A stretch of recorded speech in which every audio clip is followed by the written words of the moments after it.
The night has always carried with it a quiet kind of magic, a stillness that allows stories from the past to whisper into the present. Imagine yourself settling in, the weight of the day gently falling away, as we begin a slow journey into the shadowed world of Japanese folklore. The tale we are about to explore is not one of light-hearted spirits or gentle gods, but of beings darker, heavier, and deeply rooted in the fears and moral lessons of an older time. These are the Oni, figures that loom in the myths of Japan like dark mountains on the horizon, terrifying yet strangely captivating. They are the kind of stories that once frightened children into obedience, but also guided communities in understanding the dangers of human weakness. And as you listen, perhaps you will find not just fear, but wisdom hidden beneath their monstrous forms. In Japanese tradition, Oni are not simply villains or creatures of destruction. They are embodiments of something deeper: anger, jealousy, greed, and the darker impulses of humanity that people feared might consume them if left unchecked. By telling stories about Oni, communities gave shape to those fears, creating a way to speak about what could not always be seen or named. Like the thunder that rolls across the mountains or the earthquake that shakes the ground, Oni represented forces that were overwhelming, forces beyond human control, but also forces that could be acknowledged, warded off, and, in some tales, even overcome. Close your eyes for a moment and picture the setting of these old stories. The Japan of centuries past was a land of towering forests, mist-covered mountains, and isolated villages connected only by winding paths. At night, those paths would vanish into darkness, lit only by the dim glow of lanterns. The sound of wind through bamboo or the distant cry of a fox could unsettle even the bravest traveler. It was in this world of mystery and danger that tales of Oni thrived. When a farmer disappeared, or a storm destroyed crops, people would whisper about the demons said to roam the mountains or lurk at the edge of the village. The Oni themselves were usually described as towering, monstrous beings. Their skin was often painted in red or blue, their bodies massive and strong, their faces twisted into a permanent snarl. Horns sprouted from their heads, and their sharp fangs gleamed in the firelight of storytellers' imaginations. They carried iron clubs, heavy enough to crush stones, symbols of their violent strength. Yet for all their terror, Oni were never simply mindless beasts. They were complex figures, sometimes cruel, sometimes tricked, sometimes even protectors, depending on the tale. And it is this complexity that makes them so fascinating to explore. As we begin this journey together, it may be tempting to think of Oni as little more than monsters, not so different from ogres or demons found in the folklore of other lands. But in truth, they are uniquely Japanese in the way they blend the religious, the cultural, and the psychological. In Shinto belief, everything has a spirit: trees, rivers, storms. And in Buddhism, there are realms of punishment where souls pay for their sins. Out of these spiritual landscapes, Oni emerged as figures that embodied the natural and moral dangers surrounding people. When someone told a story of an Oni stealing away travelers or tormenting the wicked, it was not only a tale of fear, but also a reminder of the balance between human behavior and the forces of the unseen world. The beauty of these stories lies not just in their fearsome imagery, but in their ability to captivate the imagination in a quiet, almost meditative way. There is rhythm in the way they were told by firelight, rhythm in the way people have passed them down through centuries, and rhythm in the way we now tell them again. Tonight, as we open the doors to this world, we will not rush into the most terrifying stories right away. Instead, we will move gently, like walking deeper into misty forest, one step at a time. You will hear how Oni came to be, how they terrified villages, how they shaped rituals and festivals, and how they stood as warnings against human folly. The tales of Oni are not merely entertainment. They are cautionary lessons, cultural memories, and reflections of the human mind. To listen to them is to listen to a people grappling with fear. Fear of nature, fear of themselves, fear of what might happen when anger, envy, or greed grow too powerful. Yet it is also to listen to resilience, because in so many stories, Oni are not invincible. Heroes arise, clever tricks are played, communities unite, and balance is restored. In this way, Oni are reminders not just of darkness, but of the strength it takes to face darkness. And so, as the world outside quiets, let yourself drift into this slower rhythm. You are not being asked to hold every detail sharply in your mind, but instead to float with the words as they come. Allow the images of Oni, hulking and horned, terrifying and fascinating, to unfold in your imagination. We will move slowly through their world, pausing to see them not only as frightening figures, but as mirrors of the human condition. Each story will build upon the last, weaving together myth, culture, and meaning, until we begin to see the Oni not just as creatures from a distant past, but as symbols that still speak quietly to us even today. This is where our journey begins. The Oni are waiting in the pages of legend, in the whispered warnings of ancestors, in the paintings and festivals that keep their memory alive. Tonight, you will meet them not in haste, but in calm exploration. You may find them terrifying, yes, but you may also find them strangely comforting, as though their very presence helps carry away some of the hidden fears we all keep within us. And as the story slowly unfolds, you may also feel yourself carried toward a place of rest, where the past feels close enough to touch, yet distant enough to keep you safe. The Oni of Japan are not here to harm you. They are here to guide us through the landscapes of memory and imagination, through shadows that reveal more than they hide. Let us step together into that world now, quietly, steadily, with open hearts and a mind ready to dream. When we hear the word Oni, our minds may first imagine something monstrous, a demon looming out of the shadows, eyes glowing, fangs bared. But in truth, the idea of Oni is not so simple. They are not only creatures of terror, they are symbols that carry layers of meaning in Japanese tradition. To understand why Oni have held such a powerful grip on imagination for centuries, we must begin with the question: what exactly are Oni? Oni are most often described as towering, human-shaped beings with grotesque features. Their skin might be red, like flames licking at the night, or blue, like cold storms rolling down from the mountains. They have horns jutting out from their heads, fangs sharper than knives, and wild, untamed hair that frames their terrifying faces. Their clothing is often little more than animal skins or ragged garments, and in their massive hands they carry iron clubs, symbols of brute strength and violence. This image of Oni, so distinctive and instantly recognizable, has become a cornerstone of Japanese folklore and visual art. But behind the monstrous appearance lies something more symbolic. Oni are not just random beasts. They embody qualities that people feared in themselves and in others. They represent excess, greed, cruelty, and rage.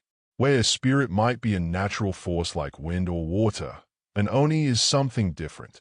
The personification of corruption, a warning of what happens when darker impulses go unchecked. In this way, Oni were not only creatures of myth, but also moral teachers.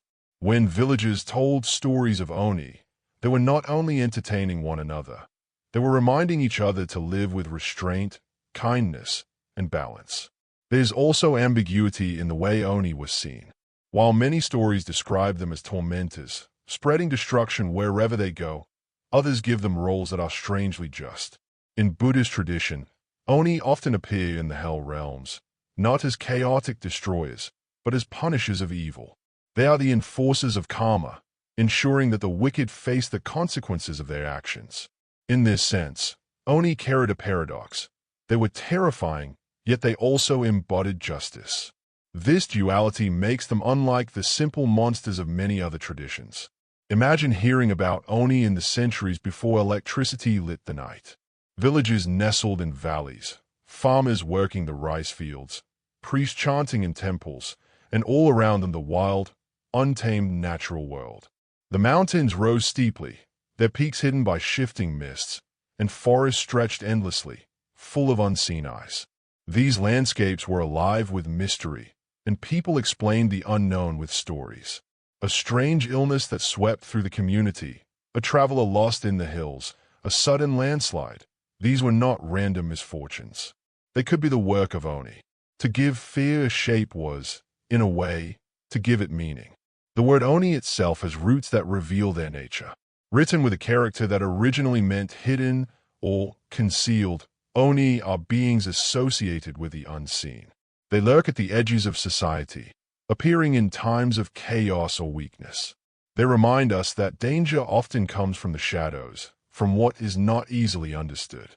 To the people of ancient Japan, the unseen was powerful, and Oni were among the most frightening forces of that unseen world. At the same time, Oni could be strangely familiar. They were not distant gods or mysterious spirits beyond comprehension. They were often described in human-like form, walking, fighting, eating, even speaking. They could live in mountains or caves, but also appear at city gates or wander near temples. This closeness made them especially unsettling. An Oni could be imagined just beyond the village fence, waiting for nightfall. They were otherworldly, but never so far removed that people could dismiss them. In many ways, Oni stand at the crossroads of fear and morality. They are terrifying, yet their stories always carry a deeper lesson. Sometimes the lesson was practical. Children were told that Oni would snatch them away if they wandered too far into the dark. Sometimes the lesson was moral. Those who became greedy, cruel, or deceitful might draw the attention of Oni or even become Oni themselves. In this sense, the Oni were not just threats from outside, but warnings about what might grow within. This dual nature, monster and teacher, punisher and protector, gave Oni a lasting role in Japanese culture. They could terrify, but they could also be mocked in festivals, banished with rituals, and even invited into stories where clever humans outwitted them. Unlike faceless fears, Oni were figures people could interact with through myth, art, and ritual. By giving fear a face, people found a way to live with it. It is important, too, to understand that Oni were not fixed in a single role. Over the centuries, they changed, taking on different forms depending on the story, the region, or the purpose of the tale. Sometimes they were lone monsters dwelling in mountains, sometimes armies of demons serving in Buddhist hells, and sometimes they appeared as single, terrifying figures connected to legendary warriors. Their ability to shift in meaning is part of why they endure. Oni were never only one thing. They were symbols, adaptable and flexible, shaped by the needs of each generation that told their stories. As you listen, think of Oni not simply as terrifying beings, but as mirrors. They reflect the darkest corners of the human heart, the chaos of nature, and the mystery of the unseen. They are larger than life, but they come from something deeply human. And as we continue this journey, you may find that what seems at first to be a monster may also be something more. A figure carrying lessons that are just as meaningful now as they were centuries ago. For tonight, let us hold in mind the image of the Oni, a towering figure with horns and fangs, wrapped in mystery, feared and respected, hated and sometimes revered. They stand at the edge of legend, waiting to be understood, waiting to tell their stories. To understand Oni more deeply, we need to step into the world of religion and spirituality in Japan, because the myths of demons did not exist in isolation.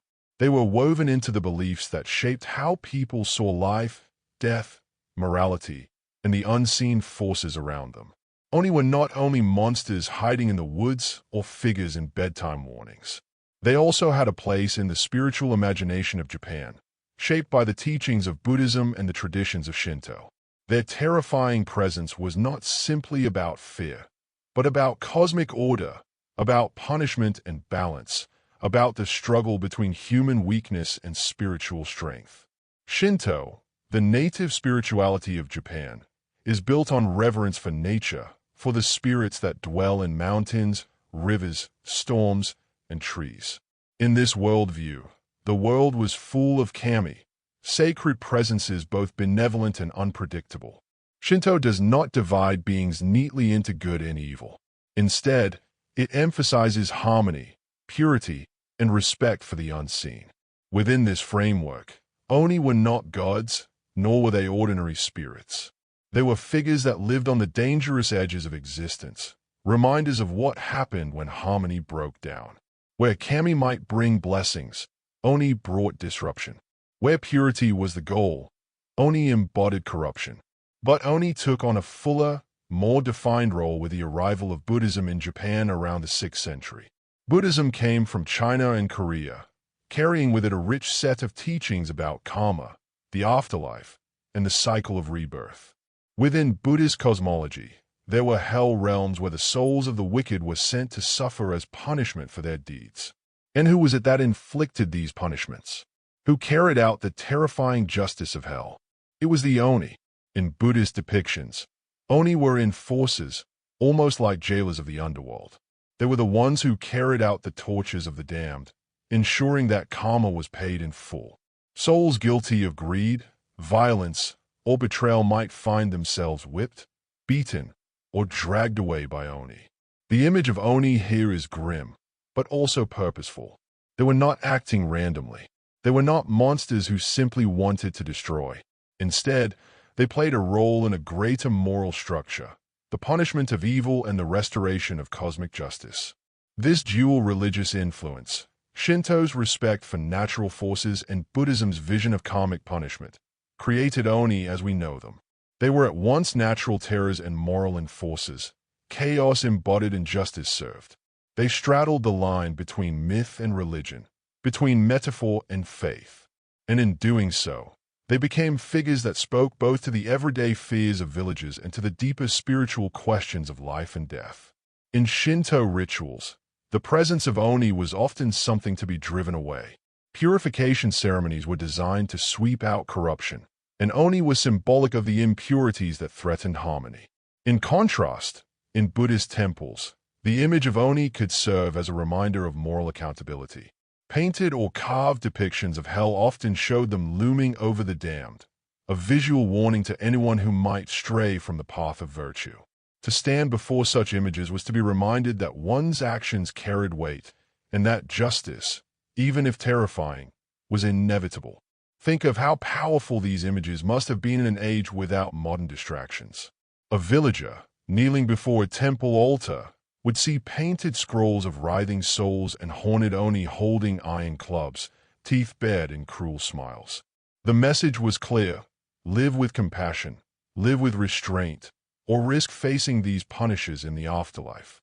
Fear became not just a feeling, but a guide, steering people toward moral behavior. Yet for all their terrifying duties, Oni were not outside the cycle of belief. They too were seen as part of the order of things, necessary figures in the vast balance of the cosmos. Without them, justice would not be carried out. Without them, the wicked would escape their due. This made Oni unsettling but essential. People could hate and fear them, but they also knew that Oni served a purpose. It is also worth remembering that these religious traditions were not separate. Shinto and Buddhism coexisted in Japan, often blending together. A festival might honor the local kami while also carrying Buddhist teachings about morality. In the same way, Oni could appear in both contexts, as corrupting forces that needed to be purified in Shinto practice, and as karmic punishers within Buddhist doctrine. This blending of roles gave Oni a richness that made them more than simple demons. They became figures that belonged to both the spiritual and cultural life of Japan. There is something strangely comforting in this balance. Oni, as terrifying as they are, remind us that there is order even in chaos. They are the face of punishment, but punishment with meaning. They embody the dangers of impurity, but those dangers are acknowledged and addressed through ritual. In this way, Oni are not merely threats from outside. They are woven into the structure of belief, necessary shadows that make the light more visible. When we look at Oni through the lens of Shinto and Buddhism, we begin to see why they endured through centuries of storytelling. They were not just cautionary tales told to frighten children. They were spiritual symbols, reminders of the forces that shape human life, and of the choices each person must make.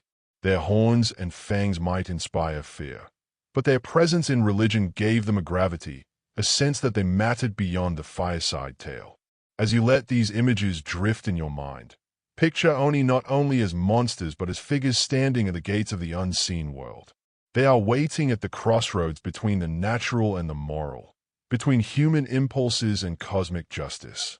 They are fearsome, yes, but they also give shape to truths that are hard to face, that anger destroys, that greed consumes, that cruelty echoes long after it is committed. In the calm of the night, when stories take on a rhythm like waves against the shore, Oni remind us of balance. In this way, Oni in Shinto and Buddhism are more than shadows. They are teachers cloaked in terror, guardians wrapped in fury. And while their presence might unsettle, it also reassures us that in a world of mystery, there is meaning, and in a life full of choices, there is justice. When we turn our eyes back to the earliest records of Japan, to the time when myths, legends, and fragments of history mingled together, we begin to find the first traces of Oni. These were the centuries when Japan's great foundational texts, the Nihon Shoki and the Kojiki, were written, works that combined political history with myth, shaping the very identity of a nation. It is here, in these ancient writings, that Oni step out of the shadows of oral storytelling and begin to take on form in recorded memory. The world described in those texts was one of emperors and gods, of celestial descents and divine interventions, but it was also a world where chaos was never far away. In many of the earliest stories, Oni appear not as isolated monsters but as embodiments of disorder itself. They were the lurking forces at the edges of human life, bandits transformed into demons, spirits of the dead warped by vengeance, or manifestations of natural disasters that people could not otherwise explain. In this way, Oni served as a kind of language for fear. To call something the work of Oni was to name what could not otherwise be controlled or understood. Imagine the Japan of this early period. Villages clustered near rivers, rice fields stretching out under the care of farmers, mountains looming with silent watchfulness. Life was fragile. A poor harvest could bring hunger, a storm could destroy the work of months, and sickness could spread without warning. To live in such a world was to know vulnerability. And so, when disaster struck, people told stories. An earthquake was not just a trembling of the earth but the anger of hidden beings. A plague was not merely illness but a sign of malevolent forces at work. Oni, with their monstrous forms and violent tendencies, became the perfect vessels for these explanations.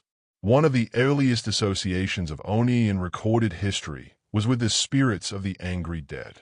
In a world where honoring ancestors was central, the idea of a restless, vengeful spirit was particularly frightening. If someone died violently or with great resentment, their spirit could transform into something fierce and destructive, an Oni that would bring misfortune to the living. These tales carried both terror and moral weight. To mistreat others or to cause unjust suffering might lead not only to guilt in this life, but also to haunting after death. In this way, the stories of Oni tied personal actions to cosmic consequences. At the same time, Oni was sometimes described almost like raiders or bandits, living outside the bounds of society. They were not only supernatural, but also a reflection of real threats. Villages in ancient times were vulnerable to attacks from outsiders, outlaws, marauders, or even rival clans. To call these enemies Oni was to strip them of humanity, to cast them as demonic forces of destruction rather than simply human adversaries. Over time, this merging of human and supernatural menace gave Oni their distinctive place in folklore. Not entirely spirit, not entirely human, but something in between. We can also see their presence in tales of calamity. When storms tore through the countryside, when lightning struck, or when fire consumed homes, people often imagined Oni as the unseen hands behind these events. In a land where natural forces were so powerful and unpredictable, it was natural to give them a face. Oni, with their horns and fangs, became the embodiment of nature's violence, reminders that human life was small in comparison to the vast power of the world. The Nihon Shoki, one of Japan's earliest chronicles, preserves hints of these ideas, linking Oni with figures that stood outside the natural order. They were associated with rebellion, with resistance to imperial authority, with everything that threatened the fragile stability of society. The stories reminded listeners that chaos was always near, and that order must be preserved not only through political rule but also through spiritual and moral discipline. Another important element of these early tales was the connection between Oni and mountains. In many legends, Oni was said to dwell in remote caves far above the villages, or deep in the forest where people rarely dared to wander. Mountains in Japan have long been seen as liminal spaces, places close to the gods, but also dangerous, full of spirits both benevolent and malevolent. To say that Oni live in such places was to acknowledge the danger of straying too far from the safe boundaries of human life. The mountains, vast and mysterious, became natural homes for the terrifying figures of legend. Think of how such stories must have sounded when told around the fire on a long winter's night. The crackle of flames, the darkness pressing at the edges of the room, and the storyteller's voice weaving images of towering demons lurking in the hills. Children would shiver, adults would nod knowingly, and the story would live on, passing from one generation to the next. These were not just tales for entertainment. They were warnings, guides, and ways of giving shape to the fears that were always present in everyday life. One of the striking things about these early depictions is how fluid Oni were. They could be ghosts, monsters, enemies, or spirits of disaster. They were not locked into a single definition, but instead adapted to whatever form was needed to explain the unknown. This flexibility is part of why Oni endured. They could stand for different kinds of fear, and they could be reshaped by new cultural and religious influences as time went on. It is in these earliest centuries that Oni began their long journey through Japanese imagination. From the restless dead to natural disasters, from bandits to mountain spirits, there were figures that carried weight in every story. They reminded people of the fragility of life, the importance of honoring spirits, and the dangers of straying into the wilderness of greed, anger, or vengeance. They were, in short, the shadows of the edge of the world, shadows that gave meaning to light. And as we leave these ancient records, we carry with us a sense of how deeply Oni were tied to the foundations of Japanese culture. They were not simply inventions to frighten. They were reflections of a worldview that saw the human and the natural, the visible and the unseen, as inseparably intertwined. In this way, the Oni of early Japan were already much more than monsters. They were symbols of chaos, of fear, and of the lessons learned by facing both. While Oni were feared as bringers of chaos and destruction, they were not always confined to the world of terror and myth. Over time, Japanese society found ways to bring these frightening beings into daily life, not through encounters in the wild mountains or imagined battles in the dead of night, but through festivals and rituals that transformed dread into something communal, even playful. These traditions did not erase the fear of Oni, but they softened it, allowing people to laugh at the demons, to ward them off, and to symbolically control what had once been uncontrollable. One of the most enduring traditions is the festival of Setsubun, celebrated in early February to mark the transition from winter to spring. In ancient times, the changing of the seasons was considered a spiritually vulnerable moment. Winter represented darkness, hardship, and illness, while spring promised renewal and hope. But before that shift could be fully embraced, the impurities of the old year had to be driven away. It was believed that malevolent spirits, Oni among them, took advantage of these transitional times to slip into the human world. To keep them at bay, families and communities came together in a ritual known as meimaki, or bean throwing. During Setsubun, roasted soybeans are thrown inside homes, temples, and shrines while people chant, Oni wa soto, Fuku wa uchi, Oni outside, fortune inside. The sound of beans scattering across the floor, the laughter of children, and the rhythmic chants all create a moment where fear is turned into action.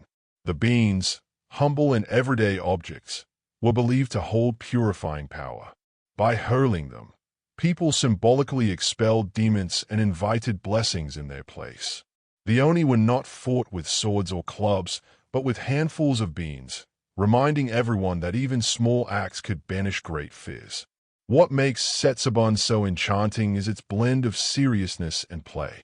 In many households and schools, someone dresses up as an Oni, donning a haunted mask and perhaps carrying a toy club. The role is both frightening and humorous. Children delight in pelting the Oni with beans, shrieking with laughter as the costume figure stumbles and pretends to flee. For a moment, the terror of Oni is disarmed, made into something approachable, even fun. Yet beneath the laughter lies a deeper meaning. a collective act of cleansing, of pushing away negativity and inviting harmony into the year ahead. This ritual, while light-hearted today, once carried significant weight. Communities saw it as protection against misfortune, a way of ensuring good harvests, health, and safety for the months to come. Temples across Japan still host Setsubun ceremonies, with priests and sometimes even celebrities tossing beans to the gathered crowd. The atmosphere is joyful, but it echoes with centuries of tradition, with the same belief that by naming the Oni and casting them out, people reaffirm their place in a world balanced between danger and blessing. Other festivals and rituals also included Oni in their celebrations. In some regions, Oni were paraded through the streets as part of local traditions, sometimes terrifying onlookers, sometimes entertaining them. In Akita Prefecture, the Namahage ritual features men dressed as fierce Oni-like figures, visiting homes on New Year's Eve to scold lazy children and remind families of their responsibilities. Though frightening, the ritual serves as a reminder of discipline and renewal. Here again, the line between terror and teaching is blurred. Oni, even in performance, remind people of the importance of effort, respect, and moral behavior. What is striking about these festivals is how they reflect the human instinct to take what is frightening and transform it into something manageable. By incorporating Oni into rituals, communities gave themselves a sense of agency. Rather than living in constant dread of demons in the mountains or shadows, they brought Oni into the circle of celebration, laughed at them, and sent them away on their own terms. Fear became something ritualized, structured, and shared, a weight no longer borne by individuals alone, but lifted together in ceremony. The visual and auditory elements of these rituals also deepened their impact. The bright colors of Oni masks, the noise of beans hitting the floor, the chants rising together. These were sensory experiences designed to linger in the mind. For children, they became formative memories, the thrill of facing down a monster and winning, the reassurance that fear could be overcome with collective courage. For adults, they were reminders of cultural continuity, of ties to ancestors who had performed the same rituals generations before. Even today, these traditions continue, though often with more emphasis on fun than fear. Families laugh as beans scatter under furniture, schools hold playful reenactments, and television shows broadcast large-scale ceremonies from temples. Yet the essence remains the same. Oni are recognized, acknowledged, and expelled. In this way, the cultural power of Oni endures, not only as figures of dread but also as part of the cycle of renewal, woven into the rhythm of the year. What makes these traditions so powerful for bedtime storytelling is the contrast they offer. After hearing of Oni as terrifying beings that haunted mountains and brought disaster, it is soothing to see how people found ways to disarm them. The same creatures that once inspired trembling could also inspire laughter. The same figures of chaos could be symbolically defeated with something as small and humble as a roasted bean. It reminds us that fear, no matter how large it looms, can be faced and transformed. As you drift deeper into this world of Japanese folklore, imagine the laughter of children, the clatter of beans, the bright red mask of an Oni wobbling as it flees in mock defeat. Imagine the comfort of knowing that darkness can be driven out, that misfortune can be banished, and that community brings strength even against the most terrifying foes. In the rhythm of ritual, in the warmth of celebration, fear is softened into something human, something shared. And in that transformation lies the enduring magic of folklore. Among the many Oni whispered of in Japanese folklore, there is one whose name rises above the rest, Shuten-dji, the so-called king of the Oni. His story is among the most famous and enduring in all of Japanese legend, a tale that blends fear, heroism, and mystery into one dramatic account. To speak of Shuten-dji is to enter into a myth that has been told for centuries, reshaped with every telling, and remembered as both a warning and a marvel.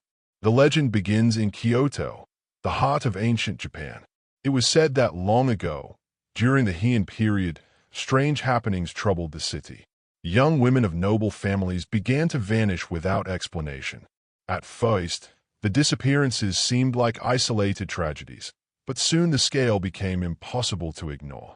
Families wept, officials whispered in fear, and the city lived under the shadow of dread. Rumors spread that the missing women had been taken by demons, spirited away to the mountains never to be seen again. And as the stories grew, one name surfaced again and again, Shutendji.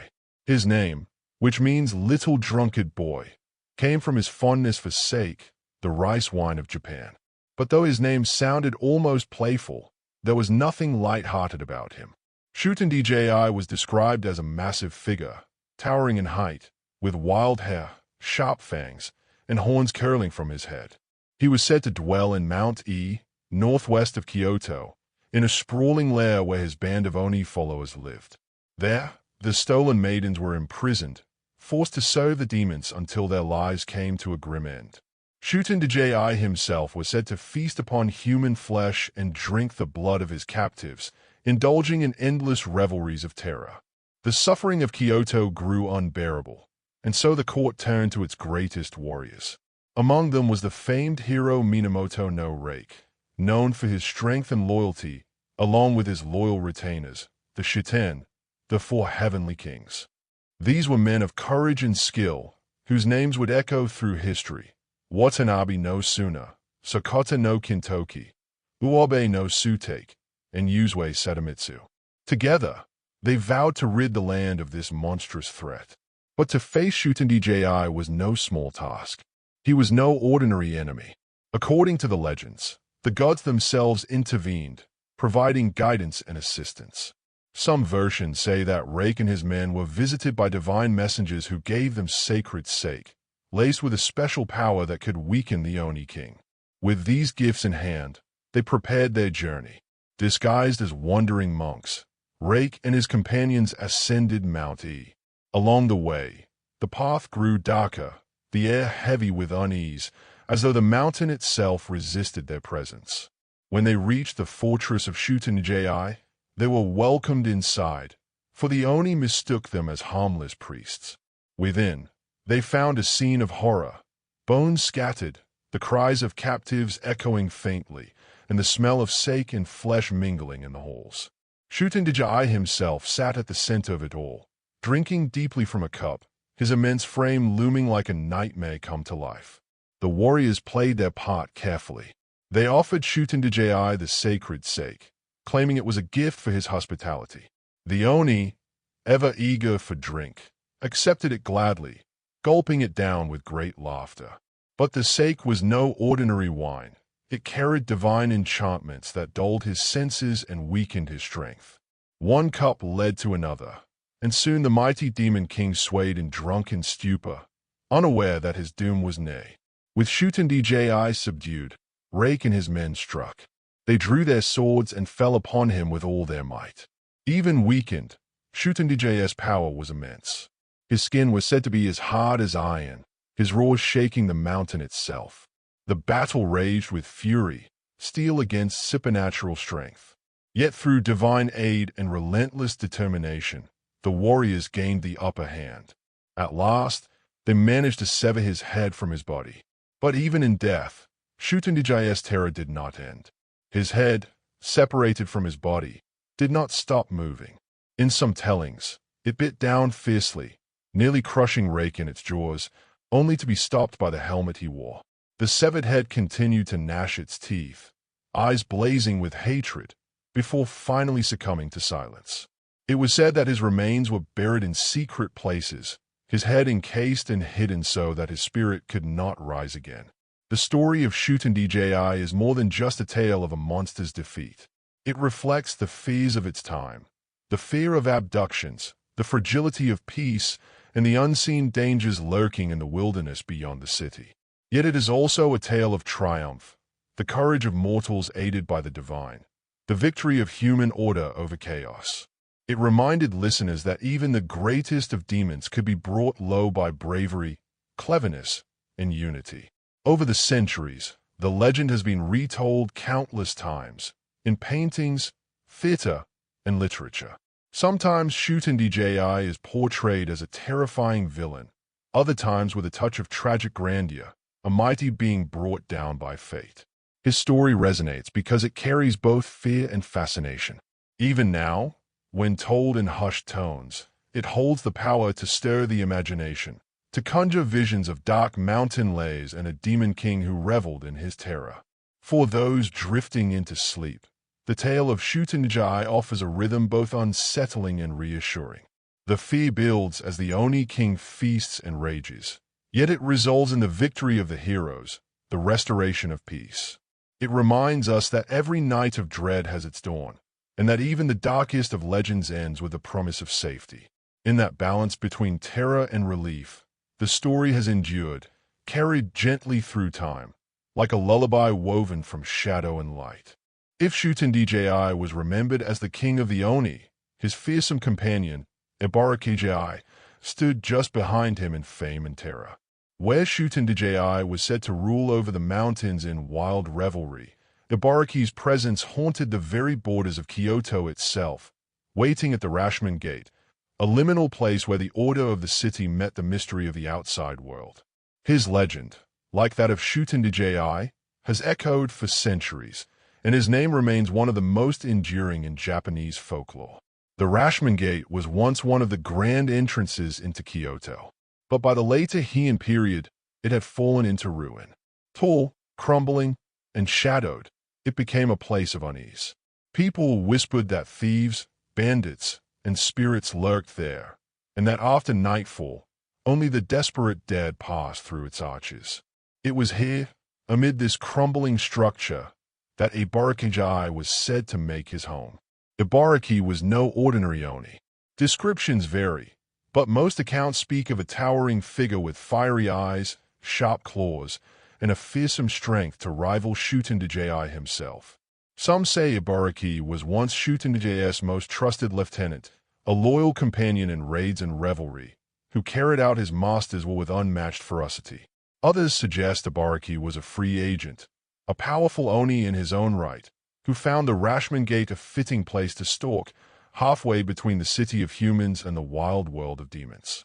The most famous tale of Ibarakiji comes through his encounter with one of Minamoto no Reike's loyal retainers, Watanabe no Suna.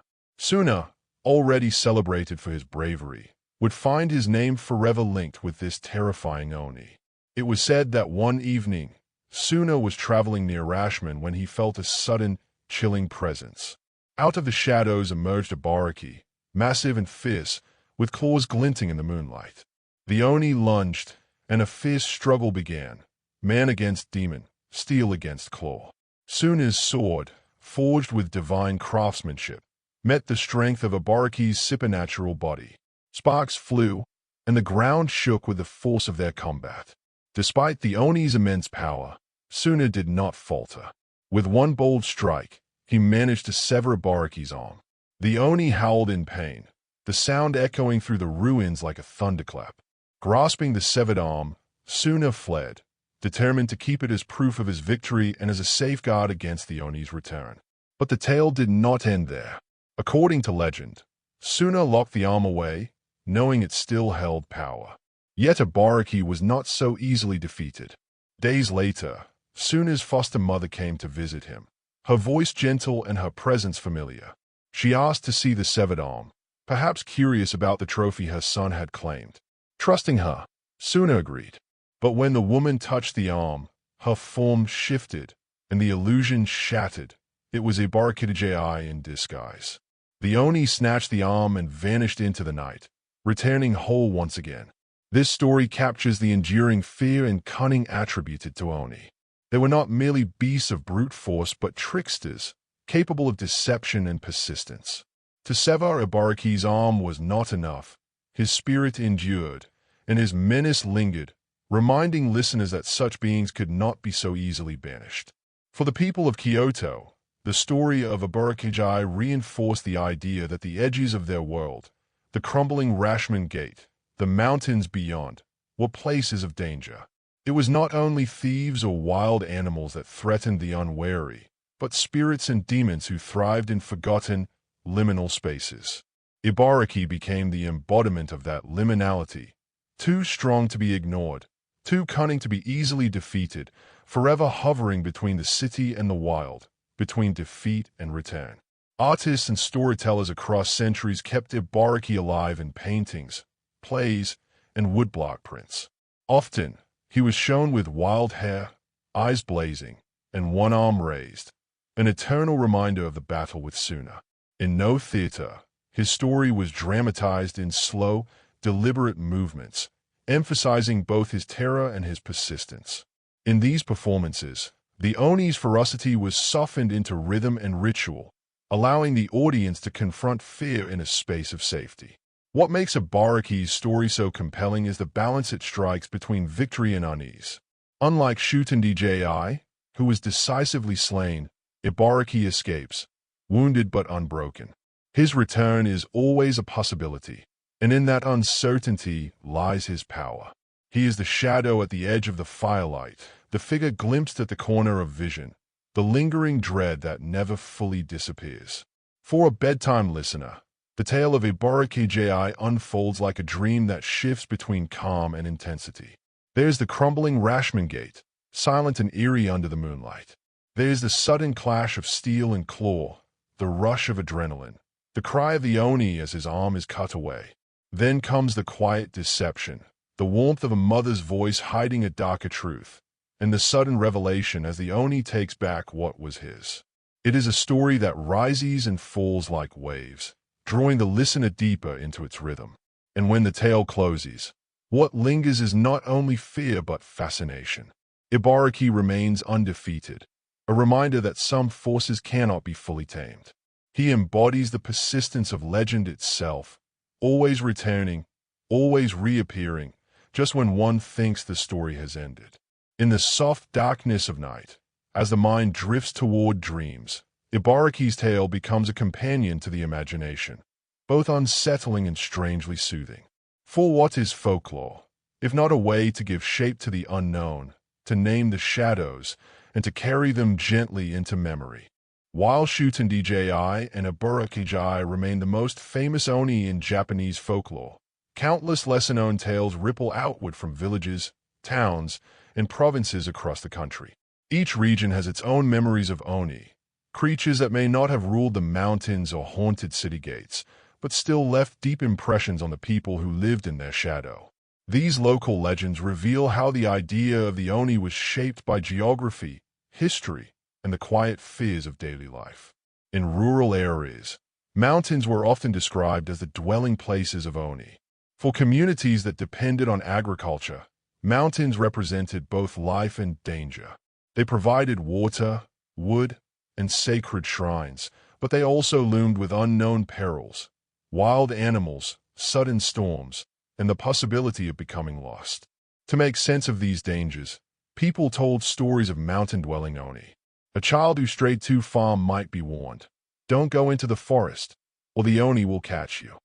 Such tales carried practical lessons, urging safety while wrapping warnings in the cloak of the supernatural.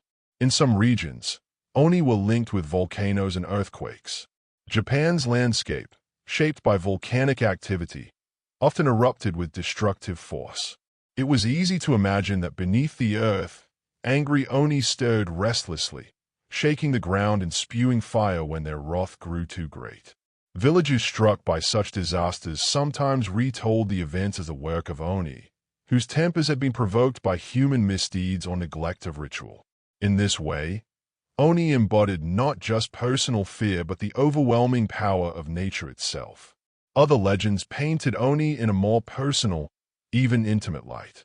In certain villages, tales told of Oni who fell in love with human women, disguising themselves to live among mortals. These stories often ended in tragedy, with the woman discovering her lover's true form and fleeing in terror, or with the Oni's violent nature breaking through the illusion of domesticity. Yet they also reveal a quieter theme, the longing to bridge the gap between the human and the supernatural, between the known and the unknowable. One such story comes from Tottori Prefecture, where an Oni named Yura was said to terrorize the land. According to the tale, he was eventually defeated by a local hero named Hidesato. But even as a defeated figure, Yura's name lingered in the soil and rivers, with place names said to mark the places of his downfall. In this way, Oni became woven not just into stories but into the physical landscape, their legends grounding the mysterious into the very earth beneath people's feet. Festivals in different regions also reflected local attitudes toward Oni. In Oga Peninsula in Akita Prefecture, for example, the Namahage tradition continues to this day. Men dressed as Oni-like figures visit homes on New Year's Eve, stomping loudly, shouting, and warning children to behave. At first glance, it seems terrifying. Children hide behind their parents as the figures roar. Yet beneath the fright lies a ritual of teaching and renewal. The Namahage are not meant to harm but to remind families of discipline, respect, and the turning of the year. Oni are transformed into guardians of social order, frightening enough to be remembered, but ultimately part of the community's cycle of growth. In other parts of Japan, Oni were linked with bridges, rivers, or caves. These were liminal places, crossings, boundaries, and thresholds. To step onto a bridge or into a dark cave was to enter a place that did not fully belong to humans. It was easy to imagine that Oni waited there, watching, ready to test anyone who crossed. Travelers might leave offerings before beginning their journey, or whisper prayers as they passed through, hoping to avoid the Oni's wrath. What stands out in these regional tales is their variety. Oni could be brutal destroyers, jealous lovers, or stern enforcers of discipline. Sometimes they were depicted as villains, sometimes as tricksters, and occasionally even as protectors. The same horns, claws, and fangs could inspire dread or serve as symbols of strength, depending on how the community understood them. Folklore was not fixed but adapted, reshaped by the needs of the people telling it. For bedtime listeners, these local variations invite the imagination to wander gently across the Japanese landscape. One can picture the mist curling around the slopes of a mountain, villagers whispering of the Oni said to dwell near its peak. Or imagine the roar of the earth as a volcano erupts, the trembling ground seen as the fury of demons beneath the soil. In another vision, a child sits wide-eyed as a Namahage stomps into the room, heart racing with fear, only to find comfort when the ritual ends in laughter and reassurance. The rhythm of these tales is soothing because it reflects life itself, the balance of danger and safety, of fear and renewal. By creating stories of Oni in local contexts, people made the unpredictable world around them more comprehensible. A missing child, a poor harvest, a sudden illness. These could all be explained, if only symbolically, through the actions of Oni. And by naming the cause, by weaving it into narrative, communities found a way to share their fears, to endure together. Over time, many of these local Oni became less terrifying. Their images softened into symbols of culture and tradition. Masks worn in festivals now invite laughter and awe rather than terror. Place names and shrines preserve the memory of their presence, transforming fear into heritage. What once haunted the imagination is now celebrated, reminding us that legends evolve and that the shadows of the past can become the stories that bring people together. As the night deepens and the tale draws to a close, these regional Oni feel less like monsters and more like echoes of human experience. They are the mountains, the storms, the discipline of elders, and the mischief of tricksters. They are woven into the rhythm of nature and community. And as listeners drift into sleep, these softer images remind us that even in fear, there is meaning, and that in every corner of Japan, the Oni carried a lesson that still lingers quietly in the night. When we move beyond the thrilling tales of battles, disappearances, and trickery, we find that Oni were not just figures of entertainment or fear. They also carried deep symbolic meaning, woven into the moral and spiritual fabric of Japanese culture. In the world of Buddhism, which strongly shaped Japanese thought and storytelling, Oni became more than monsters. They became symbols of inner struggles, moral lessons, and the consequences of human behavior. In Buddhist tradition, Oni were often depicted as enforcers of karmic justice. They were believed to dwell in the underworld, serving as tormentors of the wicked. When a soul descended after death, Oni waited with clubs and chains, inflicting punishments upon those who had lived with cruelty, selfishness, or greed. This imagery was not meant merely to frighten, but to guide. By imagining the torments that awaited in the afterlife, Listeners were encouraged to live with kindness, honesty, and humility. The Oni became, in this sense, moral teachers, terrifying enough to inspire fear, but purposeful in their role as reminders of virtue. Paintings and scrolls from centuries ago depict these Buddhist Oni in vivid detail. Their skin is often painted red or blue, their horns sharp, their teeth gnashing as they chase or strike the damned. They carry iron clubs, symbolic of strength and unyielding punishment. Yet in these images, the Oni are not random or chaotic. They are part of an ordered system of justice, serving the will of greater deities and maintaining the balance between sin and consequence. In the stillness of a temple, worshippers gazing upon such art would not only tremble at the sight, but also reflect upon their own lives. Beyond their role as enforcers, Oni also represented the destructive emotions within the human heart. Anger, envy, greed, and hatred all could transform a person into something monstrous. In Buddhist teachings, there is the idea that one's spirit can fall into different realms of existence depending on one's karma. If consumed by these dark emotions, a person might be reborn as an Oni, condemned to suffer and to cause suffering in turn. Thus, Oni were not distant, alien creatures. They were reflections of what a human could become if overcome by vice. This interpretation brought the Oni closer to the individual listener. They were no longer only figures of folklore lurking in mountains or gates. They were warnings about the dangers within oneself. A person who lost control of their temper, who indulged in selfishness or cruelty, might be said to have the heart of an Oni. In everyday speech and cultural expressions, the metaphor of Oni became a way to remind people of the consequences of their actions, not just in this life but beyond. Yet the symbolism was not only negative. Paradoxically, Oni were also used to express protective power. In Buddhist iconography, some guardian deities are accompanied by fierce, Oni-like figures who channel their strength toward defending the faithful. In this role, the monstrous features of the Oni, horns, claws, and ferocity, are redirected toward good, becoming shields against evil. This duality is part of what makes Oni so fascinating. They embody both the dangers of vice and the possibility of transformation into protectors. In folklore, this moral duality often played out in stories.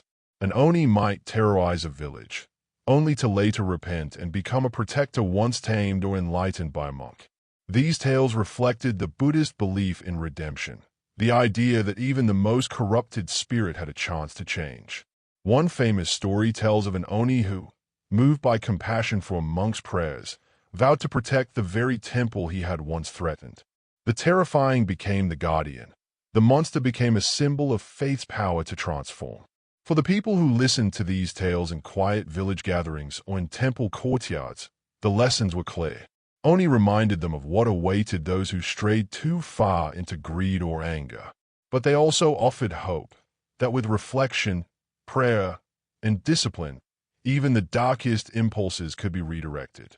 The stories were not just meant to be feared but to be contemplated, calming the heart and inspiring better ways of living. The symbolism of Oni reached into daily customs as well. During Setsubun, when beans were thrown to drive out Oni, people were not only imagining demons outside their doors. They were symbolically casting out the negativity within themselves, the grudges, bad habits, and selfish impulses that clung to the human spirit.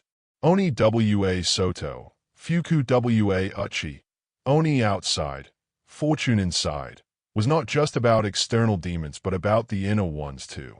The ritual allowed people to release what weighed them down and to invite harmony into their hearts.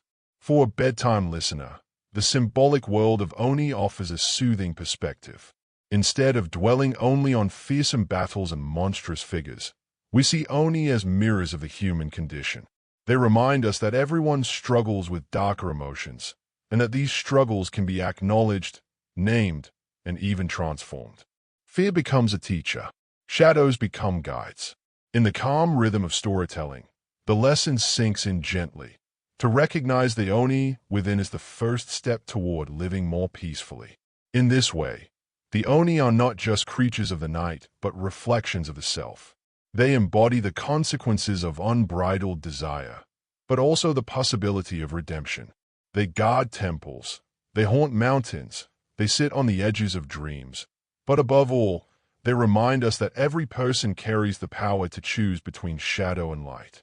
As the night deepens, this symbolism offers reassurance.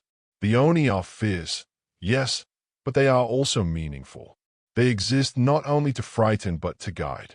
And as the listener drifts slowly into sleep, they may carry with them the gentle thought that even in our darkest legends, there's always a spark of wisdom waiting quietly beneath the roar of demons. When we think of Oni not only as figures of folklore but also as enduring cultural icons, we see their faces everywhere in Japanese art and performance. These demons were not confined to the pages of old scrolls or whispered stories told by the hearth. They came alive in paintings, masks, stage performances, and the dramatic gestures of traditional theater. To explore how Oni appeared in the arts is to understand how fear and fascination were transformed into beauty, ritual, and shared experience. One of the most striking places to encounter Oni in Japanese tradition is in No theater. No is one of Japan's oldest forms of performance, characterized by slow, deliberate movements, poetic chanting, and masks that embody emotions and characters. In No, masks are not just decorations. They are powerful tools that transform actors into spirits, gods, and demons. Among the most famous of these masks are those representing Oni. The Oni masks of No are terrifying and mesmerizing at once. They are often carved with bulging eyes, sharp horns, snarling mouths, and expressions of rage or grief. The most famous, perhaps, is the Hanya mask, which represents a woman consumed by jealousy and transformed into a haunted demon. Though not always labeled as an Oni, the Hanya mask captures the very essence of what an Oni represents, a human heart overwhelmed by destructive emotion. When a performer wears it on stage, the mask comes alive under the shifting light, sometimes looking furious, sometimes sorrowful, embodying both terror and tragedy. Audiences watching No performances centuries ago would have seen these masks not just as frightening images, but as windows into the unseen world. When an Oni appeared on stage, it was as if the thin veil between the human and spirit realms had been lifted. The chants, the music of the flute and drum, the slow, dreamlike movement of the actors, all of it combined to create an atmosphere where Oni were not distant legends, but present realities, brought into the here and now. In contrast to the still, haunting style of No, the vibrant world of kabuki theater gave Oni a more dramatic and colorful life. Kabuki emerged later than No and embraced spectacle, bright costumes, energetic movement, and bold makeup. Oni in kabuki were often portrayed as larger-than-life villains or supernatural beings who battled brave heroes. With exaggerated roars, sweeping gestures, and dazzling costumes, these Oni captured the audience's imagination, embodying both fear and excitement. In kabuki makeup, known as kumadori, Oni could be recognized by bold red and blue lines painted across the actor's face. Red symbolized strength and passion, while blue suggested wickedness or villainy. These striking visual cues made it easy for even those far back in the audience to recognize the presence of a supernatural being. When an Oni entered the stage, the crowd knew that chaos or confrontation would soon follow. Theatrical, flamboyant, and thrilling, kabuki turned Oni into unforgettable characters of drama and entertainment. Beyond the stage, Oni also lived on through visual art.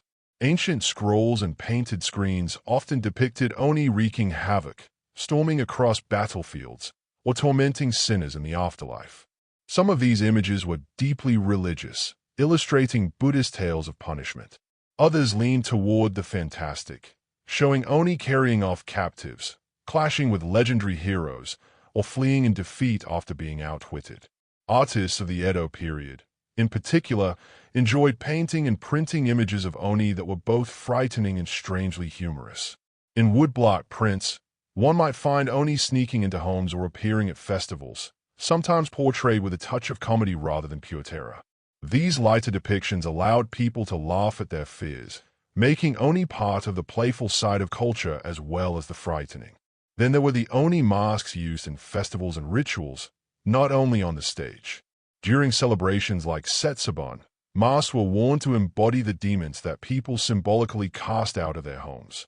Children laughed and screamed as parents donned these fearsome visages, making the Oni tangible in everyday life. These masks, carved from wood or mold from papier-mâché, often exaggerated features into grotesque caricatures, making them memorable, frightening, and fun all at once. The art of Oni was not limited to performances or masks. It seeped into architecture and design as well. Roof tiles known as onigawara often featured grimacing Oni faces, placed at the corners of temples and homes. These were not meant to frighten the inhabitants, but to ward off evil spirits and misfortune. By placing the face of an Oni at the threshold, people believed they could keep real demons at bay. The very features that made Oni terrifying were turned into protective symbols, guardians watching silently from the rooftops. What unites all these artistic depictions, whether in no masks, kabuki makeup, woodblock prints, or roof tiles, is the dual role Oni play as both feared and necessary presences. They are villains and protectors, terrifying yet essential. In art and theater, their raw energy could be safely explored, admired, and even celebrated. For audiences and worshippers alike, Oni were reminders of life's darker forces, but also of humanity's capacity to confront, control, or even laugh at them. For the modern listener drifting to sleep, this exploration of Oni in art and theater carries a calming rhythm. We picture the flicker of lanterns in an ancient playhouse, the haunting notes of a flute in a quiet no stage, the painted face of an Oni actor looming large, or the carved roof tile gazing down silently over centuries. These images remind us that stories are not only told in words but also through movement, mask, and design. The Oni live on in these artistic forms, not only as beings of terror but as symbols woven into the very fabric of cultural memory. As the mind settles into rest, these artistic Oni become softer, less frightening. They stand on stage beneath painted backdrops. They sit carved into wood above temple gates. They wait on scrolls behind glass in museums. They are frozen in art, eternal yet still, reminders of fear that has been transformed into beauty. In the gentle unfolding of this history, even demons become part of the soothing story of humanity's search for meaning. When Oni stepped into the world of children's tales and moral fables, they softened just enough to teach lessons rather than terrify completely. For generations, parents and elders in Japan have used these creatures not only to entertain, but also to guide children toward kindness, honesty, and respect. In these stories, Oni became the perfect figures of contrast, fearsome enough to grab a child's attention, yet exaggerated enough to spark laughter or wonder. Through fairy tales and bedtime folklore, Oni found a home in the minds of children, serving as playful warnings, moral teachers, and even unlikely friends. One of the most famous examples is the story of Momota, the Peach Boy. In this beloved folk tale, an elderly couple discovers a giant peach floating down the river. When they cut it open, they find a child inside, a boy who becomes their son.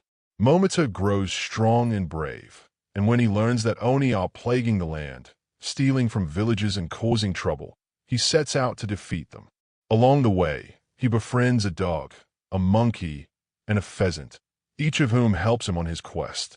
Together, they journey to the Oni's island, fight the demons, and return home victorious, bringing peace and treasure back to the people. For children, the story of Momota is more than an adventure. It demonstrates bravery, friendship, and teamwork. The Oni serve as the villains of the story, embodiments of greed and cruelty, but they are also necessary to highlight the virtues of the young hero. Without Oni, there would be no adventure, no test of courage. In this way, Oni became integral to teaching children what it meant to be strong, loyal, and compassionate. Another famous children's tale is Isenbishi, the one-inch boy. Born no taller than a thumb, Isenbishi carries a tiny needle as his sword and dreams of making something of himself. His adventures eventually bring him face to face with Oni, who threaten him and those he loves. Despite his size, Isenbishi uses cleverness and courage to defeat the much larger Oni, showing that even the smallest person can accomplish great deeds. For children listening to this tale, the Oni are both frightening and thrilling, but the real lesson shines through. Courage and wit matter more than size or strength. In both of these stories, Oni are portrayed as obstacles rather than incomprehensible terrors. They are dangerous, yes, but also defeatable. The presence of Oni in children's literature reflects a cultural understanding that fear can be used constructively, guiding children to imagine themselves as heroes who rise above challenges. By confronting Oni, children symbolically confronted their own fears, learning resilience through the safety of story. Beyond fairy tales, Oni also appear in shorter, moral fables told to children at bedtime or in classrooms. In these, Oni are often depicted as greedy, lazy, or gluttonous creatures, character flaws that children were warned to avoid. A story might tell of an Oni who hoards food and grows so large he can no longer move, teaching the dangers of selfishness. Another might feature an Oni who tries to trick a villager but is outsmarted, highlighting the value of cleverness and honesty. These stories took frightening figures and placed them into situations children could understand, transforming Oni into mirrors of everyday choices. Interestingly, Oni sometimes appeared as more comical figures in these tales. Their exaggerated appetites, clumsiness, or foolish behavior made them less threatening and more like bumbling tricksters. In this softer role, Oni were not simply warnings but also sources of laughter. This duality, frightening yet funny, helped children engage with the stories without being overwhelmed. The Oni could scare just enough to make the lesson stick, while still being silly enough to feel safe at the end of the tale. There are also stories in which Oni show moments of kindness or transformation. In some village legends, an Oni might begin as a tormentor but later grow attached to a child or family, protecting them instead of harming them. These tales emphasize the possibility of change, reminding children that even those who seem frightening might hold unexpected goodness.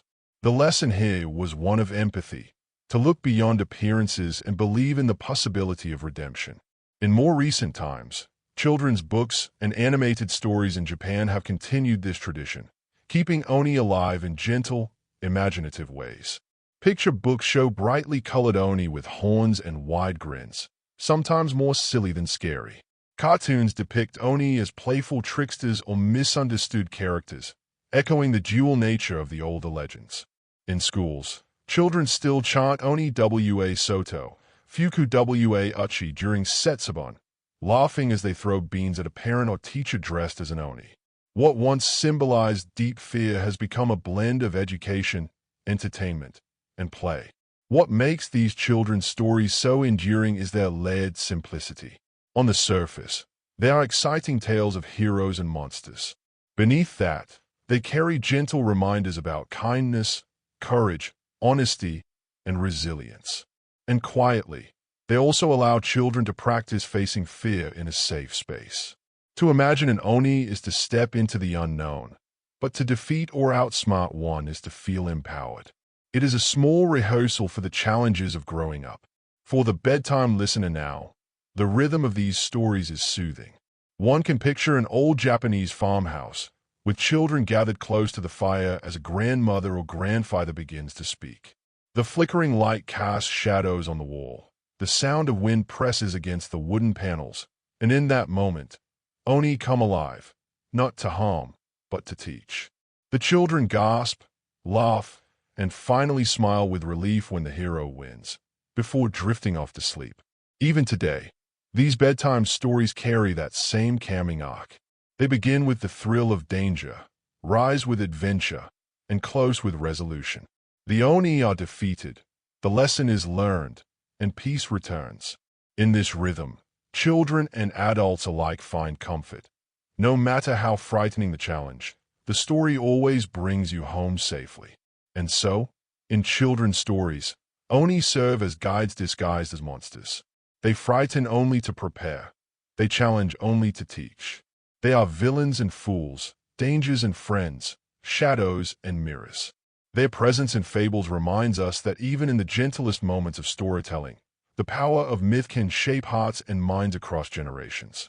In Japan, Oni are not only figures of ancient legend or bedtime tales, they are living presences in seasonal rituals and festivals that continue even today. Among the most famous of these traditions is Setsubun, a celebration that marks the turning of winter into spring. On this day, Oni are cast out, fortune is welcomed in, and households perform simple but meaningful rituals that blend laughter, fear, and renewal. By exploring these festivals, we see how Oni move from the shadows of folklore into the warm light of community life, becoming part of the rhythm of the year. Setsubun is celebrated every February, just before the arrival of spring according to the old lunar calendar. It is a time of transition, when the harshness of winter gives way to new beginnings. Transitions, however, are thought to be moments of vulnerability, when misfortune and evil spirits are most likely to creep in.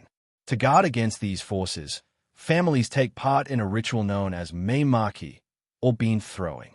The practice is simple yet profound. Roasted soybeans are scattered while chanting Oni wa soto, Fuku wa uchi, Oni out, fortune in. In many homes, a parent or neighbor dons a fearsome Oni mask, bursting into the house to play the role of the demon. Children, squealing with excitement and a touch of fear, throw beans at the Oni until he flees, chased away by laughter and tradition. The ritual serves as a symbolic cleansing, expelling the negativity of the past year and inviting good fortune for the new one. For children, it is an exhilarating game. For adults, it carries the weight of centuries of custom. In this playful yet sacred act, the Oni becomes not only a figure of fear but a participant in the renewal of life. The symbolism of beans and Setsubun is deeply tied to ideas of purity and vitality. In ancient belief, beans were thought to hold spiritual power, capable of driving away illness and evil. Scattering them into corners of the house, or even outside into the night, was a way of casting off unseen troubles. Eating the beans, one for each year of one's life, plus one more for good luck, was believed to strengthen the body for the year ahead. Through these gestures, the Oni are not destroyed, but gently pushed aside, making space for light, health, and happiness. Beyond Setsubun, Oni appear in many regional festivals, often tied to local legends. In Oga, Akita Prefecture, there is the famous Namahage ritual. During New Year's celebrations, men dressed as fearsome Oni-like figures, with wild hair and grotesque masks, visit homes carrying wooden knives and buckets. They storm into houses, demanding to know whether the children have been lazy or disobedient.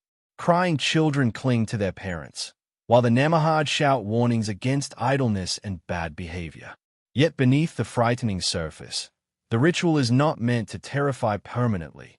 It is a rite of cleansing and encouragement, reminding families of their duties and hopes for the year. Afterward, the Namahage are offered sacred food, and they leave behind blessings for prosperity.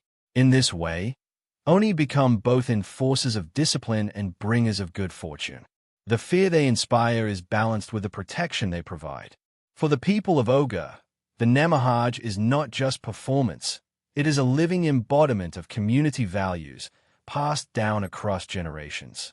To see the Oni at the door is to be reminded of the importance of hard work, respect, and the bonds of family. Other regions, too, have their own Oni-related festivals. In Kyoto, for example, temples often host Setsubun ceremonies where monks perform dances and rituals to drive away Oni, sometimes wearing elaborate masks to represent the demons themselves. Crowds gather to watch, to laugh, and to catch the beans thrown by priests, which are believed to carry good luck. The Oni in these events are not simply villains. They are part of the drama of renewal, helping to highlight the triumph of light over darkness. In some mountain villages, Oni dances are performed during seasonal festivals, blending Shinto and Buddhist traditions. Drums beat, fires blaze, and dancers wearing Oni masks leap and whirl, embodying the raw, untamed energy of nature. These performances remind villagers of the forces that surround them, the harshness of winter, the danger of storms, the unpredictability of life, and also of their own resilience. By staging the presence of Oni, communities learn to face the fears of the natural world, together and with courage. What is striking about these festivals is how they turn fear into celebration. Children laugh as they throw beans at a costumed parent. Families gather together to chant old phrases. Entire villages watch Oni dancers perform in the flicker of torchlight. The Oni, once a symbol of solitary dread, becomes part of collective joy. Even as people shout, "Oni out," they do so with a sense of play, weaving fear into the fabric of tradition in a way that strengthens bonds rather than weakens them. For the modern listener, imagining these festivals brings a calming sense of continuity. Picture the crisp air of early spring, lanterns glowing in the twilight, the smell of roasted beans filling the air. Children's laughter rises as a parent in a painted mask lumbers into the room, only to be chased out by a storm of beans. Or imagine the Namahaj in Ogre, stomping through snow-covered streets, their fierce cries echoing against wooden homes, while families inside smile knowingly at the rhythm of the ritual. These are not moments of fear alone, but of renewal, joy, and hope. In the stillness of bedtime reflection, the Oni of festivals remind us that even the darkest figures can play a role in bringing light. They embody the fears we cast aside and the strength we call upon in times of change. In every bean thrown, in every mask worn, in every chant shouted into the night, there is a reminder that fear can be faced, released, and transformed into celebration. And so, through these seasonal rituals, Oni remain with us, not as nightmares, but as companions to the turning of time. They step into our homes once a year, they test our courage, and then they leave, making way for good fortune. Like winter itself, they come and go, fierce but fleeting, leaving behind the promise of spring. As centuries passed and Japan entered the modern age, Oni did not disappear with the old scrolls, temple paintings, or stage performances. Instead, they found new homes in literature, manga, anime, and film. Like all enduring myths, the Oni adapted, reshaped by the imaginations of artists, writers, and storytellers who sought to keep them alive for new generations. What had once been whispered around firesides or performed on no stages began appearing on printed pages and glowing screens, bringing Oni into the modern imagination while preserving their ancient weight. In literature, Oni continued to appear in retellings of folk tales and legends. Modern writers often took inspiration from old stories such as Momota or Isenbishi, reinventing them for children's books or reimagining them in darker, more psychological ways for adult readers. Oni in novels are sometimes cast as villains, but just as often, they are given complexity, characters with motives, regrets, or even tragic backstories. This reflects a modern fascination with the inner lives of monsters. No longer are Oni always faceless embodiments of fear. In contemporary writing, there may be misunderstood beings caught between the worlds of humans and spirits. In manga and anime, Oni have thrived perhaps more than anywhere else. Their striking appearance, horns, fangs, muscular forms, often painted in shades of red or blue, translates perfectly into the visual language of Japanese comics and animation. Some series portray Oni as terrifying antagonists, echoing their traditional role as demons of strength and cruelty. Others soften them into comedic or even endearing figures, companions who provide humor and warmth rather than fear. For example, in children's anime, Oni may be drawn with exaggerated, almost cartoon-like features, round horns, clumsy movements, silly grins. These Oni still embody mischief but in a way that is safe and playful, echoing the lighter tones of folk tales told to children centuries ago. By contrast, in darker manga or adult-oriented anime, Oni often appear as menacing enemies, their glowing eyes and immense power creating an aura of dread. In these contexts, they embody humanity's timeless fascination with strength and danger, giving readers and viewers a chance to experience or fear through the safety of story. Yet anime and manga also allow Oni to transform into something entirely new, heroes themselves. In some modern stories, Oni are recast as misunderstood outsiders, struggling against prejudice or seeking redemption. This mirrors broader cultural trends that explore the blurred lines between good and evil.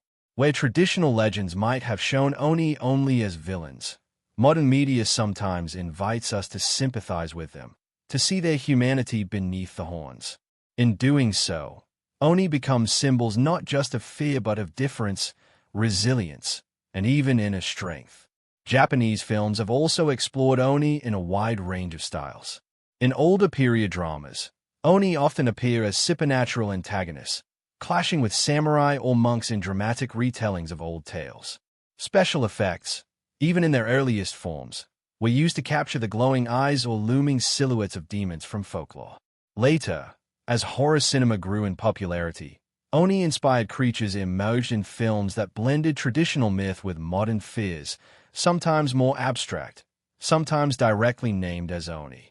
In family-friendly films, Oni sometimes appear in humorous cameos, echoing the lighter side of Setsubun or children's stories. Their masks and costumes are familiar enough that they can be recognized instantly, carrying with them centuries of cultural memory. In more artistic films, Oni may appear as metaphors for human struggle. A person consumed by rage may be depicted as turning into an Oni, horns sprouting as a visual symbol of inner torment. In this way, cinema continues the Buddhist interpretation of Oni as embodiments of human vice, while adapting it for new audiences. Modern literature and media also use Oni as gateways to explore Japanese identity and tradition in a changing world. For Japanese readers and viewers, Oni are not distant myths. They are cultural companions, recognizable in every stage play, woodblock print, festival mask, and cartoon. For global audiences, Oni offer a fascinating glimpse into the depth of Japanese mythology, often appearing in translations of manga, international film releases, and adaptations inspired by folklore. Today, someone halfway across the world may recognize Oni horns without fully knowing the old tales, a sign of how far these beings have traveled. One fascinating aspect of Oni in modern culture is their dual presence in both horror and comedy. In one context, they may terrify, giant horned figures lurking in shadows, representing the darkest impulses of the human heart.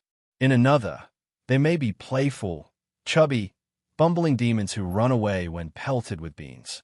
This versatility has allowed Oni to endure in popular imagination, able to shift tones depending on what the story requires.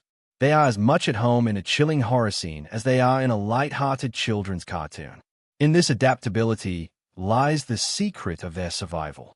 Oni are not bound to one role. They are protectors and villains, monsters and friends, terrifying symbols and humorous caricatures. In every age, artists and storytellers have found new ways to use Oni as mirrors of human experience. Whether on an ancient temple roof tile or in the pages of a glossy manga, Oni remind us of our fears, our flaws, and our fascination with the unknown. For the bedtime listener, drifting now into the quiet hours of the night, the modern world of Oni offers reassurance. These demons of legend are not forgotten. They are alive, evolving, and endlessly reimagined. They leap from masks into screens, from scrolls into books, from whispered legends into glowing animations. They may frighten, but they also amuse. They may stand as warnings, but they also invite empathy. And in their countless modern forms, they continue to weave the thread that connects the distant past to the present moment. As the story softens, we see Oni less as fearsome shadows and more as familiar companions, walking beside us in every era. They may wear new costumes, but their essence remains the same.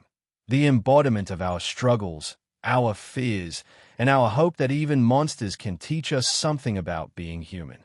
In the present day, Oni are no longer confined to the distant past or to the shadows of old legends.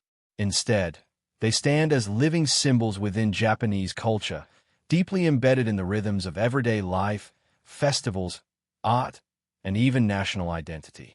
What was once a fearsome image that stirred dread in the hearts of villagers has now become a multifaceted cultural emblem, representing not only caution against darker impulses but also the resilience, humor, and creativity of the Japanese people. At the core of their modern symbolism lies their place in tradition. Each year during Setsubun, families across Japan gather to celebrate the changing of the seasons, and Oni are at the heart of this ritual. Children laugh as they throw beans at masked figures, chanting Oni wa Soto, Fuku wa Uchi. Demons out, fortune in. The ritual is playful and filled with joy, but it also carries a weight of meaning that connects people to centuries of ancestors who performed the same act. In this way, Oni serve as cultural anchors, reminding each new generation of the values of cleansing and renewal. Though few today believe that demons literally prowl at the threshold, the imagery of Oni gives shape to the invisible fears and misfortunes that people wish to drive away. Beyond festivals, Oni have become iconic in Japanese art and design. Their masks, instantly recognizable with horns and sharp teeth, are used not only in traditional theater but also as decorative motifs in fashion, tattoos, and graphic design. For many young people, the Oni motif is not a symbol of terror but of strength, rebellion, or individuality. A bright red Oni mask printed on clothing may suggest power or boldness, while a blue Oni figure might express resilience or endurance. The symbolism shifts depending on context, but the association is always strong, and Oni is never anonymous, always instantly readable. In popular culture, Oni have grown into ambassadors of Japanese heritage. Through manga, anime, and video games, the image of the Oni travels far beyond Japan's borders. International audiences encounter Oni not just as monsters but as unique cultural characters, part of a mythology distinct from the dragons of China or the trolls of Europe. For many outside Japan, Oni serve as an entry point into the broader world of Japanese folklore, sparking curiosity about other creatures, traditions, and festivals. In this sense, Oni carry Japan's stories outward into the world, functioning as cultural symbols that are both entertaining and educational. Within Japan itself, Oni also play a symbolic role in expressing moral lessons and human psychology. Teachers sometimes use the imagery of Oni when talking to children about bad behavior or emotions. For instance, anger may be described as an Oni inside, a reminder that negative emotions can transform one into something harmful. In contrast, kindness and patience are celebrated as the qualities that drive the Oni away. This symbolic framework allows Oni to continue functioning as they once did in Buddhist teachings, as mirrors of the darker parts of the human heart, always reminding us of the importance of balance and compassion. Interestingly, Oni have also come to represent protection in certain contexts. Roof tiles carved with Oni faces, known as onigawara, still adorn some temples, shrines, and even houses. These fierce visages, once meant to scare away evil spirits, are now appreciated as cultural art. But the symbolic meaning lingers. The Oni is not only a threat but also a guardian. By placing its face upon a roof, one invites it to protect against misfortune. In this way, the Oni embodies a dual nature, capable of both harm and defense, echoing the complexities of life itself. As symbols, Oni also resonate with the broader theme of transformation in Japanese culture. Just as the Oni can shift from frightening demon to humorous festival character, so too does Japanese society embrace change and reinvention. Oni become reminders that identities are not fixed, that even something born in fear can be reimagined as a source of joy or pride. This adaptability reflects the enduring strength of Japanese cultural traditions, which can evolve without losing their roots. On the global stage, Oni have come to symbolize Japanese creativity and storytelling power. Just as samurai, geisha, and cherry blossoms are instantly linked with Japanese identity, so too are Oni becoming part of the country's recognizable imagery. Tourists visiting Japan often buy Oni masks or figurines as souvenirs, carrying a piece of folklore home with them. Cultural festivals abroad sometimes include Oni imagery, bringing a sense of Japan's mythical spirit to international audiences. The horns, the fangs, the vivid colors, all of it speaks a universal language of fascination with the mysterious. For the Japanese themselves, Oni serve as reminders of continuity. In a world where technology changes quickly and lifestyles shift, Oni remain steadfast. They have watched Japan move from rice fields and wooden villages into neon-lit cities and global influence, yet they are still present in the laughter of setsubun, the bold ink of tattoos, the pages of manga, and the shimmering screens of cinema. They remind people that no matter how much life evolves, there's always a thread connecting the present to the past. For those listening to these stories in the quiet of the night, the symbolism of Oni invites reflection. They are not only monsters of ancient legend but also teachers, guardians, and companions of culture. They hold within them the struggles of human nature, the rituals of cleansing, the creativity of art, and the pride of identity. To see Oni is to see not only fear but also endurance. They are proof that stories survive, that meaning can be reshaped, and that even the fiercest images can become symbols of joy and connection. And so, as the story softens once more, Oni take their place not as shadows lurking in the night, but as timeless figures, symbols of Japan's ability to honor the past while embracing the present. They are fierce yet familiar, frightening yet beloved, bound to myth yet alive in the everyday. More than demons, they are mirrors of culture itself, reflecting the complexities of being human and the enduring spirit of a people who continue to tell their stories across generations. As we approach the final part of our journey, the figure of the Oni stands before us not simply as a monster from the pages of ancient tales, but as a mirror reflecting the enduring power of human imagination. Their story is not just about horns, fangs, and thunderous roars. It is about memory, about fear, about laughter, and about resilience. Through them, we are reminded of how cultures take their deepest anxieties and shape them into something enduring, something that can survive centuries of change and still feel alive today. When we first met the Oni, they were terrifying forces, creatures that lived at the very edges of human understanding, lurking in forests, caves, and storm clouds. They embodied the things people could not control: sickness, famine, earthquakes, war. To speak of Oni was to give a face to suffering. Yet, by telling stories about them, people also gained a measure of control over their fears. If an Oni had a name, a shape, a behavior, then it could be understood, even resisted. In this way, Oni became not only monsters but also tools, narrative vessels for grappling with the unknown. As the centuries passed, the Oni changed, shifting in tone and purpose. They moved from whispered warnings at night to bold figures in festivals. They became both villains and guardians, both threats and protectors. Through this evolution, the Oni reveal a truth about mythology itself, that myths are not frozen in time. They breathe and move with the people who tell them. Just as rivers carve new paths through landscapes, stories carve new meanings through history. The Oni's story is not a straight line but a winding journey, reflecting the transformations of Japanese society across eras of war, peace, isolation, and globalization.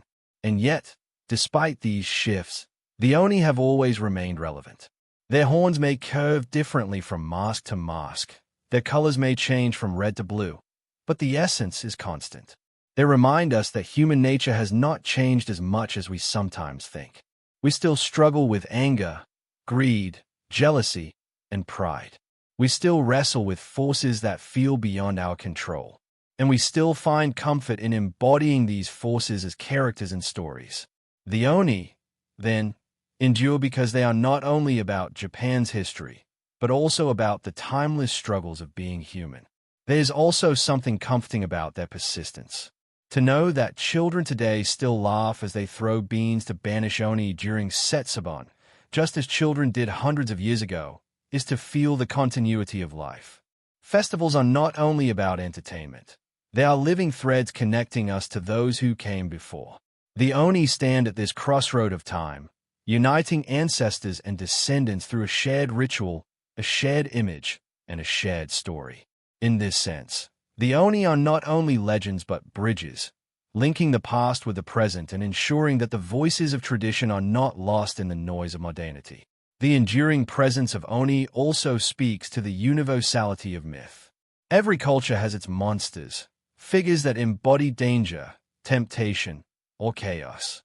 But what makes the Oni distinct is their duality. They are never only one thing. They can be destroyers, but also protectors. They can inspire fear, but also laughter. They can haunt the imagination, but also bring joy in festivals. This complexity reflects the nuanced way that Japanese culture approaches dualities, light and shadow, danger and beauty, destruction and renewal. The Oni, in this way, embody the idea that nothing in life is simple. Even monsters carry lessons. As bedtime stories, the Oni invite us to drift into a space between waking and dreaming. Their shapes may be frightening at first, but in the quiet of reflection, they become softer. They become metaphors for our own inner struggles, for the storms we weather in our personal lives. To listen to stories of Oni is to acknowledge that fear is part of the human experience, but also to realize that fear can be transformed into art, ritual, and meaning. That realization, spoken in a calm voice in the stillness of night, is deeply soothing. And so, in their own strange way, Oni become storytellers too. They tell us about the dangers of unchecked emotion, about the resilience of tradition, and about the creativity of human culture. They remind us that even when darkness seems overwhelming, there are always rituals of renewal, always stories of survival, always a chance to reshape fear into wisdom. As this journey closes, we can imagine the Oni stepping back into the mist of legend, horns glinting faintly in the twilight. They do not vanish. They simply wait, patient as they have always been, ready to appear again in festivals, in art, in stories told to children at night. Their endurance is a quiet promise that stories will outlive us, that myths will continue to guide us, and that even the most terrifying images can hold gentle truths. And as we let our eyes grow heavy, listening to the fading echoes of these ancient figures, the Oni become not creatures of terror but guardians of dreams. They linger at the edge of sleep, where shadows soften and legends transform into lullabies. Their legacy is not fear, but continuity, not chaos, but imagination. They remind us, as all good myths do, that the stories we carry are as vital as the lives we live. In the end, the Oni are timeless. They are terrifying and tender, ancient and modern, real and unreal. They are reminders of the depths of human creativity, the resilience of culture, and the power of stories to guide us through both waking life and the quiet embrace of sleep. In the quiet folds of time, legends rarely remain still. They travel, transform, and find new voices across generations. The Oni, once bound to temple scrolls, folk tales, and whispered warnings in firelit homes, have not only endured but flourished in the modern age. Today, they live in places their creators could never have imagined, on glowing screens, in printed comics, in vibrant festivals attended by tourists, and in the imaginations of audiences across the world. To explore the Oni in modern pop culture is to see how myth continues to adapt, proving its timelessness in a world where stories never stop evolving. One of the most striking ways Oni appear today is in anime and manga, where their presence has grown far beyond the confines of legend. In these mediums, Oni are not just one-dimensional villains but richly laid characters. Some stories cast them as ferocious enemies, their horns and fangs standing as obvious signs of danger. But others, reflecting the complexity of modern storytelling, portray Oni as tragic figures, misunderstood beings struggling with their nature or with the judgments of humans. In series that explore themes of identity, morality, and belonging, Oni become powerful metaphors for the outsider, the one who is feared for being different, yet who also holds strength and dignity. Through these stories, young audiences engage with the age-old figure of the Oni in ways that feel fresh and deeply human. Video games, too, have embraced the imagery of Oni. Whether in historical samurai adventures that draw upon Japanese folklore or in fantasy worlds where Oni are formidable bosses, their design is instantly recognizable. The bright red skin, the horns curving upward, the heavy club, they are symbols that convey menace without the need for explanation. At the same time, some games choose to invert expectations, offering Oni as allies or playable characters, blurring the line between monster and hero. In this way, Oni continue their tradition of duality, never simply one thing, always capable of being reimagined depending on the story. Beyond entertainment, Oni remain visible in cultural practices and public life. Festivals like Setsubun are still widely celebrated, but now they often draw large crowds of visitors, both local and foreign, who delight in the playful banishment of demons. Tourists buy Oni masks and figurines as souvenirs, taking with them not only a piece of Japanese artistry, but also a fragment of its mythological spirit. In this way, Oni have become cultural ambassadors, carrying Japan's folklore to every corner of the globe. They are no longer just guardians of thresholds and bringers of misfortune. They are also icons of national heritage, bridging the gap between tradition and modern identity. The visual arts continue to embrace Oni imagery, with their forms appearing in tattoos, contemporary paintings, and digital designs. Tattoo artists often draw on the fierce visages of Oni masks, pairing them with swirling clouds, crashing waves, or lotus blossoms. To some, the Oni tattoo is a mark of power and intimidation. To others, it symbolizes protection against evil. The meaning shifts depending on the wearer, but the imagery remains constant, a link to a myth that has traveled from medieval temples to modern city streets. Even in global pop culture, Oni have found a home. International filmmakers and artists often draw inspiration from Japanese mythology, and the Oni, with their bold appearance and rich symbolic weight, are among the most borrowed figures. While sometimes simplified into generic demons, the deeper resonance of the Oni often sparks curiosity, leading audiences back to the original Japanese tales. In this sense, Oni function not only as characters but as cultural signposts, pointing toward the deeper well of Japanese folklore. Their role in education has also grown. Scholars, teachers, and cultural guides use Oni stories to teach lessons about morality, history, and cultural values. The Oni have moved from being strictly mythological figures to being teaching tools used to help children and adults alike reflect on human nature. Their adaptability means they can serve as warnings, as protectors, as symbols of resilience, or as mirrors of inner struggle. This flexibility ensures that Oni will continue to find relevance, no matter how the world changes. What is perhaps most fascinating about Oni in modern pop culture is their ability to exist simultaneously as terrifying and playful. In one context, they are fearsome, their teeth sharp and their presence overwhelming. In another, they are caricatured, made into silly mascots for events or charming toys for children. This duality may seem contradictory, but it is part of the Oni's enduring strength. By embodying both extremes, they remain accessible to people of all ages, capable of scaring and delighting in equal measure.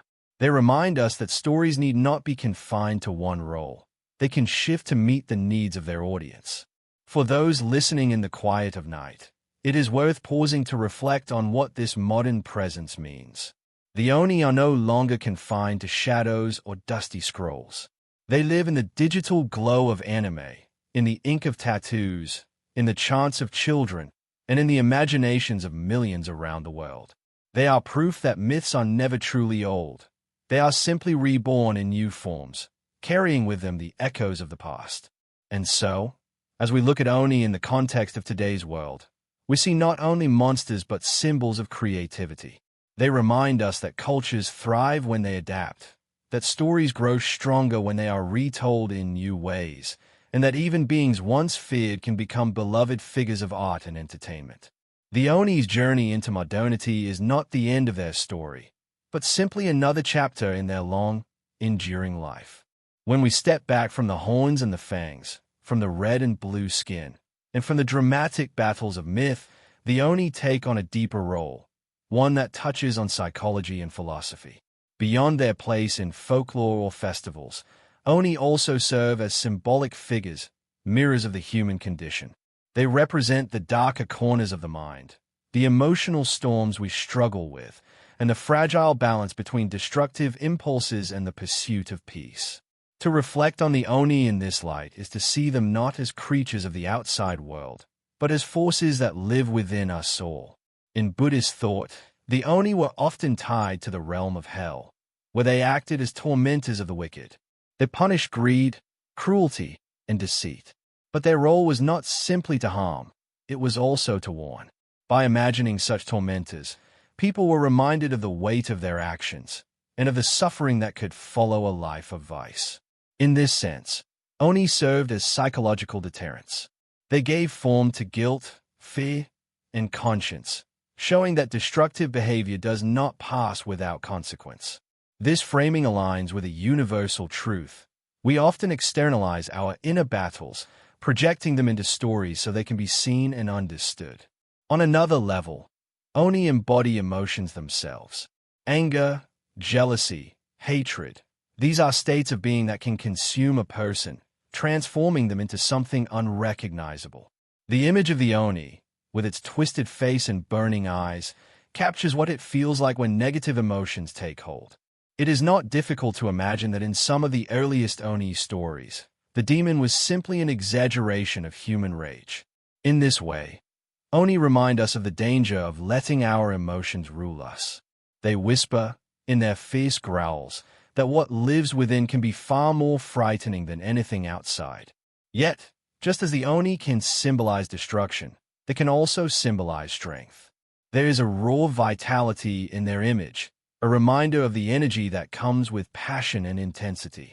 Philosophically, the Oni teaches that the forces we fear are not inherently evil. They are part of life's duality. Anger, for instance, can destroy, but it can also drive justice. Fear can paralyze, but it can also protect.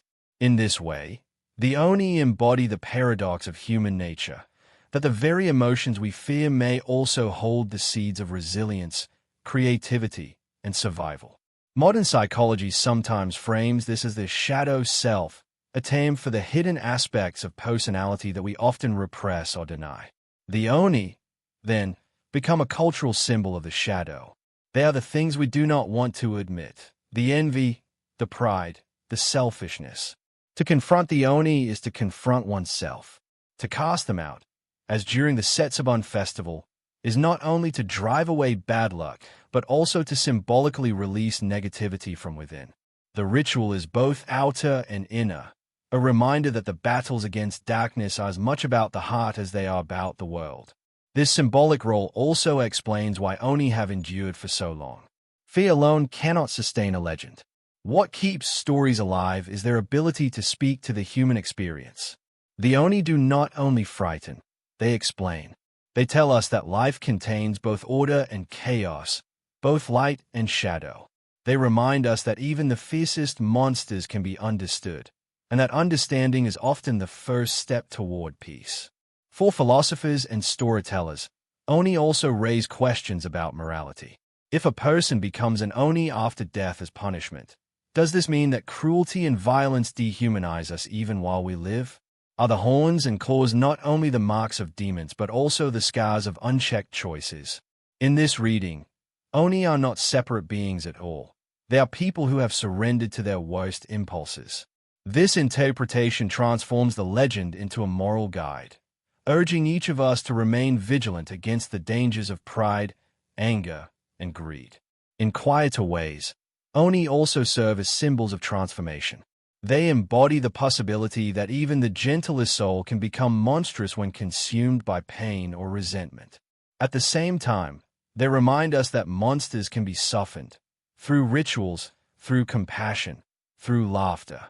This duality is central to human psychology. We are never only one thing. We change with circumstances, with choices, with time. The Oni, fierce as they are, reflect this fluidity, showing that the line between human and demon is far thinner than we might think. And in the soft hush of reflection, especially in moments like these, when stories are told in a calm voice and the night is still, the Oni cease to be frightening at all. Instead, they become companions in thought, symbols that help us give shape to the things we cannot see. They teach us that fear is not always to be banished, but sometimes to be understood. They remind us that even the darkest feelings can be transformed into meaning, art, and wisdom. In this way, the Oni are not just Japanese demons. They are timeless archetypes, resonating with anyone who has ever felt anger, fear, or guilt. They remind us that monsters are not only out there in the world but also within us, and that to know them is to know ourselves more deeply. To face an Oni, then, is not to fight a creature in the shadows, but to journey inward, into the hidden places of the mind, and to emerge with greater understanding. Among the many ways the Oni have endured across centuries, one of the most captivating is their presence in literature and traditional theater. If folklore gave them their earliest voice, then the stage and the written word gave them form, rhythm, and a life beyond the campfire. In plays, poems, and scrolls, Oni became not only feared figures but also performers, characters who stepped onto wooden stages and into painted ink scenes to act out the eternal struggle between chaos and order, between human frailty and divine justice. Japanese theater, especially No and Kabuki, provided a powerful stage for Oni to evolve. No, with its deliberate, meditative pace, often used Oni masks to represent supernatural forces. These masks, carved with exaggerated expressions and painted in vivid colors, could transform a performer into a being that was larger than life. When the actor moved slowly under dim light, the Oni mask seemed to flicker with menace, the horns catching shadows, the mouth frozen in an eternal roar. In these performances, the Oni were not simply monsters but symbols of inner turmoil, curses, or lingering spirits unable to find peace. The audience, sitting in stillness, would feel the weight of the Oni not as an external enemy but as an embodiment of emotional suffering, of passions too strong to contain. Kabuki, on the other hand, embraced the more dramatic, flamboyant side of Oni. Where No leaned toward restraint, Kabuki celebrated spectacle. Oni might appear in bursts of color and energy, actors leaping onto the stage, clad in bold costumes of red and blue, their hair wild, their voices booming. They were terrifying but also captivating, embodying both fear and awe. The artistry of Kabuki transformed Oni into cultural icons, making them unforgettable not just as mythic creatures but as theatrical stars. Audiences would gasp, laugh, and sometimes even cheer as Oni characters revealed their strength, their trickery, or, in some cases, their unexpected vulnerability.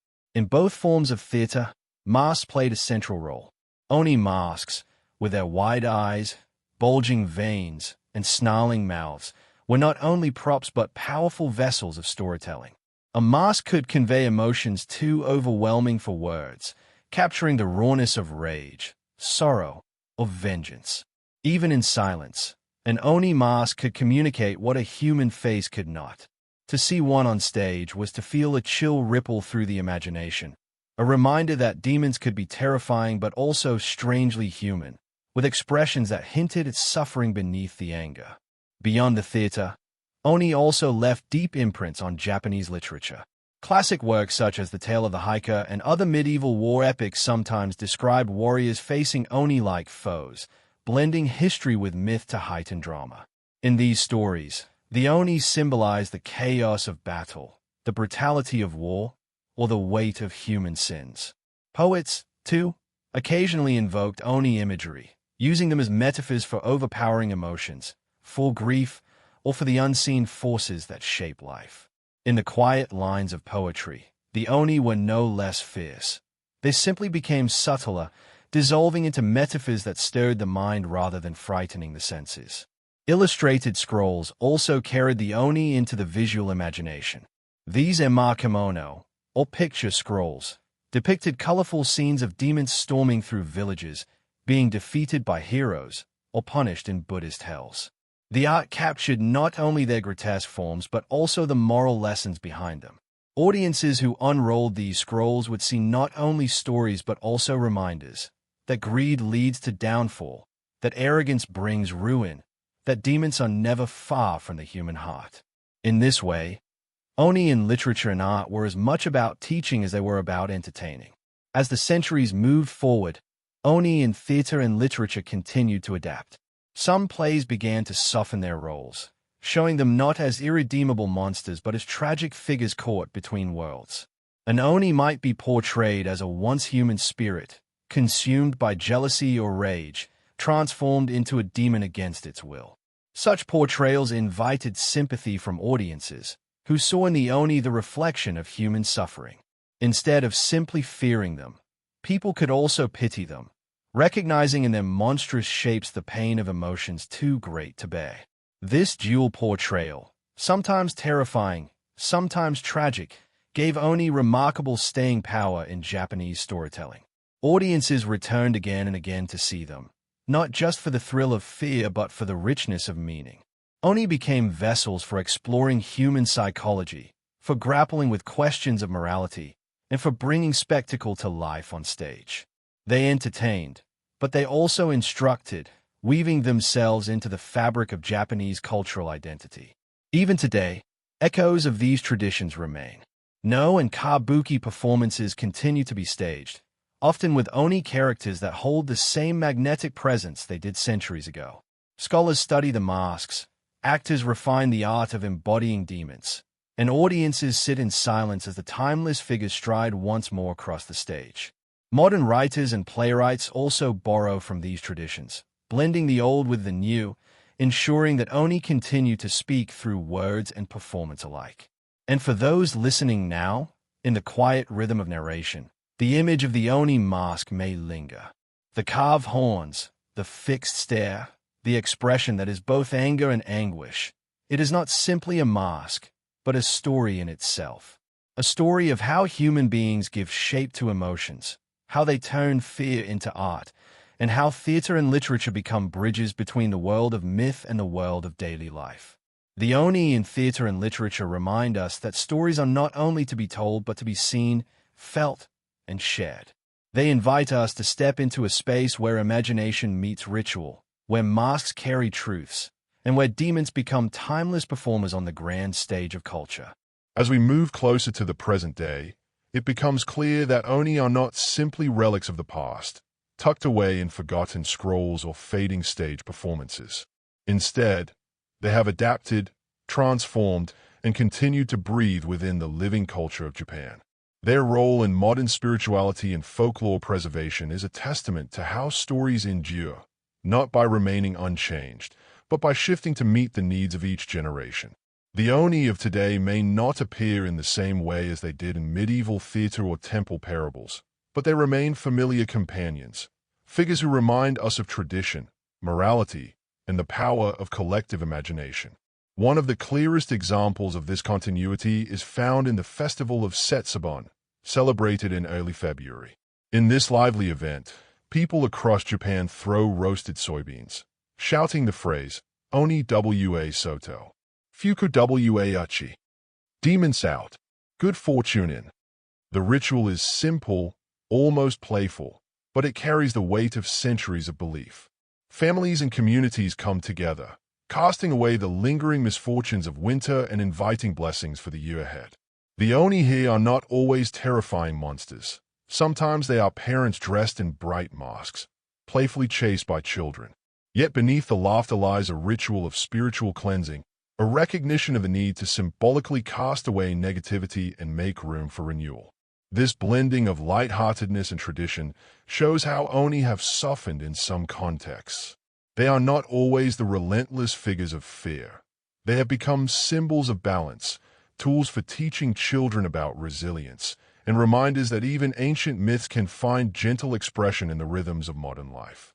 Still, the ritual reflects something deeper. The Oni are the embodiment of all that one wishes to keep at bay: sickness, bad luck, unkindness, and the act of casting them out is a reaffirmation of hope. Beyond festivals, Oni also retain their place in local folklore and spiritual storytelling. Many villages, especially those with deep historical roots, maintain legends of Oni tied to mountains, rivers, or caves. These stories are passed down by elders, told during seasonal gatherings, or preserved through folk performances. In some regions, caves are pointed out as the lays of Oni, their presence shaping the landscape and giving physical form to myth. These tales may not be believed literally, but they provide a shared sense of heritage, grounding communities in a continuity that stretches back through generations. In Shinto and Buddhist traditions, Oni continue to be invoked as figures of moral and spiritual consequence. While they no longer hold the same central position as in medieval teachings, they remain present in sermons, rituals, and symbolic imagery. In Buddhism, Oni still appear as guardians of hell, punishing wrongdeeds and serving as reminders of karmic justice. In Shinto practices, they are sometimes seen less as eternal enemies and more as beings that must be respected, acknowledged, or warded off through purification rituals. This duality, the Oni as both villain and teacher, persists, echoing the complexities of human life itself. In the modern age, preservation has also taken on new forms. Museums, cultural centers, and educational programs highlight Oni as part of Japan's rich folklore heritage. Artists carve Oni masks for exhibitions, scholars document oral traditions, and folklorists work to capture variations of Oni stories before they fade into obscurity. In this way, Oni are not simply surviving by chance. They are being actively remembered, studied, and shared as part of cultural identity. They serve as windows into the psychology, values, and artistry of Japan's past, while still resonating with people today. At the same time, Oni have found new life through creative adaptation. Spiritual traditions and preservation efforts intersect with modern imagination. In some cases, Oni are reimagined as guardians rather than foes, protectors who stand against evil rather than embodying it. In other reinterpretations, Oni symbolize internal struggles, reflecting the challenges of modern life, stress, envy, or anger transformed into visible form. These spiritual and psychological lenses reveal just how flexible the Oni can be, capable of reflecting both ancient lessons and contemporary anxieties. Perhaps most importantly, the Oni have become symbols of continuity. In a rapidly changing world, where technology transforms daily life and globalization blurs cultural boundaries, Oni stand as reminders of rootedness. They connect individuals to their ancestors, to festivals still celebrated, to the rhythms of storytelling that stretch back into the distant past. They are not frozen artifacts but living symbols, adapting with each retelling, yet always recognizable. Even outside of Japan, Oni have found curious echoes. As Japanese culture spreads worldwide through literature, theater, and modern media, Oni appear in international festivals, museum exhibitions, and even spiritual practices adapted by those fascinated with Japanese mythology. In this sense, the Oni serve as cultural ambassadors, embodying both the uniqueness of Japan's folklore and the universal themes of fear, morality, and renewal. For the listener drifting deeper into the calm of the night, it may be comforting to realize that these ancient beings, once feared and revered, are still with us, not as threats lurking in shadows, but as gentle reminders of humanity's endless need to tell stories, to confront fear, and to ritualize the act of casting it away.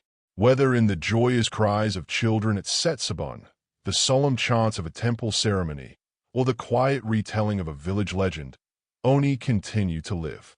They are not confined to dusty manuscripts or ancient plays. They are woven into everyday life, part of a shared rhythm that connects past and present. Their endurance tells us something profound, that myths survive not only because they frighten us, but because they help us to understand ourselves. In the end, Oni are not only demons of legend, they are mirrors of human experience, carried forward by memory, ritual, and the quiet persistence of tradition.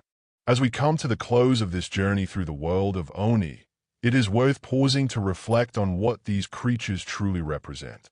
From the earliest whispers of folklore to the vibrant festivals and stories of today, Oni have endured not because they are simply monsters, but because they reflect the full spectrum of human experience.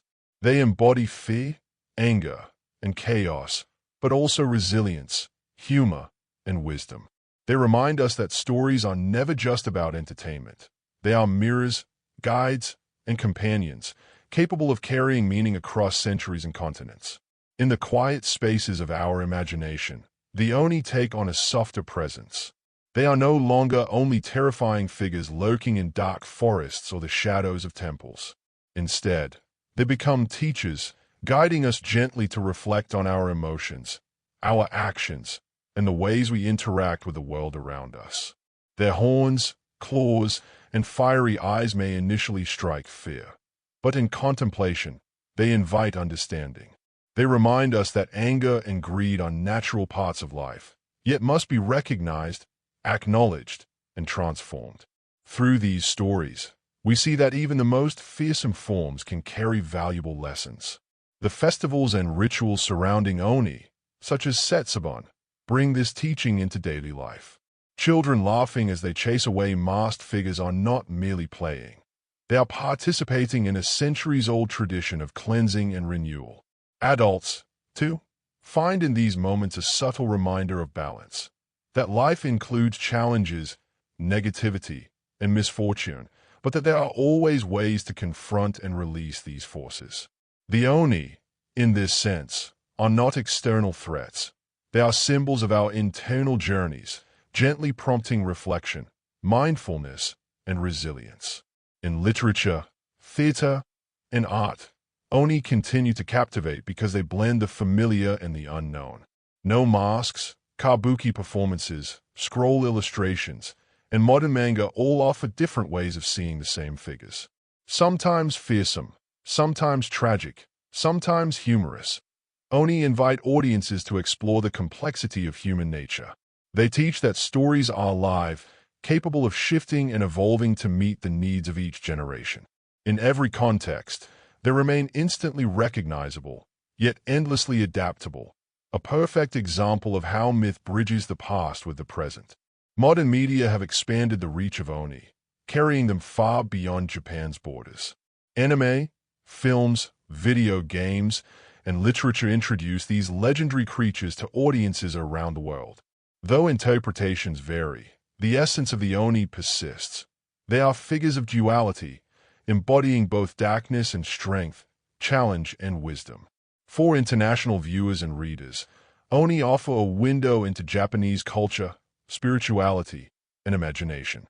At the same time, their universal symbolism, representing internal struggles, moral choices, and emotional forces, resonates with anyone, anywhere.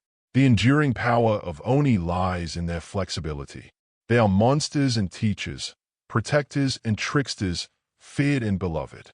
They move between fear and play, danger and empathy, reflection and celebration. This duality mirrors life itself, reminding us that human experiences are rarely simple. Emotions can overwhelm, but they can also inspire. Fear can paralyze, but it can also protect. In this way, the Oni remain relevant, speaking to timeless truths about the human heart. For the listener drifting towards sleep, the Oni become more than stories. They become companions in the quiet of night. Their presence is not meant to terrify now, but to guide and soothe. The legends of Oni, told in gentle tones, invite calm reflection on courage, morality, and the cycles of life. They remind us that even in darkness, there is meaning, and that even the fiercest images can hold gentle wisdom. In their ever-changing forms, Oni demonstrate that fear can be transformed into understanding and chaos into clarity. As the mind relaxes and the world grows still, we can imagine the Oni stepping back into the mist of legend. Their horns glint faintly, their eyes calm yet watchful. They retreat not in defeat, but in patient presence, waiting for the stories that will continue to carry them forward. They linger in festivals, in books, in theaters, and in the imagination, reminding us that stories are living things, capable of guiding, comforting, and connecting us across time. And so, as sleep draws near, the Oni settle into a gentle quiet. They are no longer figures of fright, but symbols of resilience, creativity, and cultural continuity. They are reminders that legends, like dreams, endure when we carry them with care. They teach us that fear has its place, that reflection has its value, and that imagination is a bridge between past and present. With this thought, the world grows softer, the night deeper, and the mind prepared to rest. In the end, the Oni are timeless. They are creatures of story, of culture, and of the human spirit. They endure because they teach, because they reflect, and because they invite us to look inward while reaching outward. As we drift into sleep, their legacy remains, a quiet, unwavering presence, reminding us that stories shape the heart, illuminate the mind, and carry the wisdom of generations forward into every tomorrow. As we reach the final chapter of our journey through the world of Oni, It is worth letting the mind rest gently on their presence, their lessons, and their enduring significance. For centuries, Oni have occupied a space between the known and the unknown, a space where fear and fascination meet. They have walked through the forests of folklore, thundered across the stages of No and Kabuki, and danced through festivals with laughter and ritual. Yet beyond all of this spectacle, the Oni continue to speak to something deeply human, a recognition of our own shadows, our own strength, and the timeless need to tell stories that shape our understanding of the world. Oni, in their many forms, are mirrors. They reflect not only the external dangers of the world, storms, disease, misfortune, but also the internal landscapes of the human heart. They show us what it feels like to be consumed by anger, envy, or pride, and they remind us that these emotions, while powerful, are not insurmountable. To engage with an Oni story is to confront the parts of ourselves that we often keep hidden, the frustration we push aside, the fear we deny, the impulses we try to control. And yet, in the act of storytelling, these shadows are made visible, tangible, and understandable. They become manageable. Across time, Oni have taught lessons in morality, compassion, and resilience. In ancient scrolls, they punished wrongdoing. In temple stories, they reminded people of karmic justice. In modern festivals, they offer a playful way to cast away negativity and invite renewal. Across all these forms, the Oni embody duality. They are fearsome, yet protective, chaotic, yet instructive, distant, yet intimately tied to our inner lives. They show us that the line between destruction and guidance is often thin, and that understanding comes not from avoidance, but from attention and reflection. In today's world, Oni continue to adapt and resonate. They appear in anime, manga, video games, and global cultural exchanges, allowing their lessons to travel far beyond their original context. Even in digital form, their essence remains unchanged. A figure of power, a symbol of challenge, and a reminder of the enduring capacity of myth to shape thought and feeling. Audiences around the world, whether encountering Oni in a festival, a comic, or a film, can feel their resonance because they tap into universal human experiences, fear, transformation, and renewal. Yet the Oni are more than cultural icons. They are also spiritual guides. In rituals and meditation, in moments of quiet reflection, the Oni can symbolize the process of confronting and releasing negativity. They teach us that acknowledging our darker impulses is not a sign of weakness, but a step toward balance and wisdom. The act of casting out the Oni becomes a metaphor for personal growth. We recognize the destructive forces within ourselves, face them, and let them go, creating space for compassion, patience, and understanding to flourish. In literature and theater, Oni reveal the power of narrative to transform human experience. Their stories are not static. They evolve with each retelling, reflecting the values, fears, and hopes of each generation. From the subtle movements of no mask to the bold energy of kabuki stages, the Oni serve as living vessels of cultural memory. They show that art and myth are inseparable, and that the lessons of the past can find new expression in the present, bridging centuries of human imagination. Even in the quiet of bedtime, the Oni hold relevance. Their presence in storytelling creates a liminal space where fear softens and reflection deepens. For a listener drifting into sleep, the Oni may first appear as a figure of tension or intrigue, but gradually, they transform into gentle guides, reminders that life's shadows are not to be feared, but understood. They encourage calm contemplation, the kind of introspection that helps the mind unwind, releasing stress and finding comfort in the rhythm of narrative. The beauty of the Oni lies in their universality. While they are uniquely Japanese in origin, their lessons transcend borders. All cultures have their monsters, their cautionary tales, their embodiments of chaos and morality. Yet the Oni are distinctive in their duality, the way they can be terrifying and tender, playful and serious, external and internal. They remind us that stories do not need to be simple to be meaningful, and that complexity is part of the richness of human experience. As the night deepens, it is possible to imagine the Oni stepping quietly back into the world of dreams, their forms softened, their horns and fangs now gentle reminders rather than threats. They linger at the edge of consciousness, guardians of imagination, teaching us to navigate fear with insight and to recognize strength in vulnerability. In this final reflection, the Oni are no longer merely mythic creatures.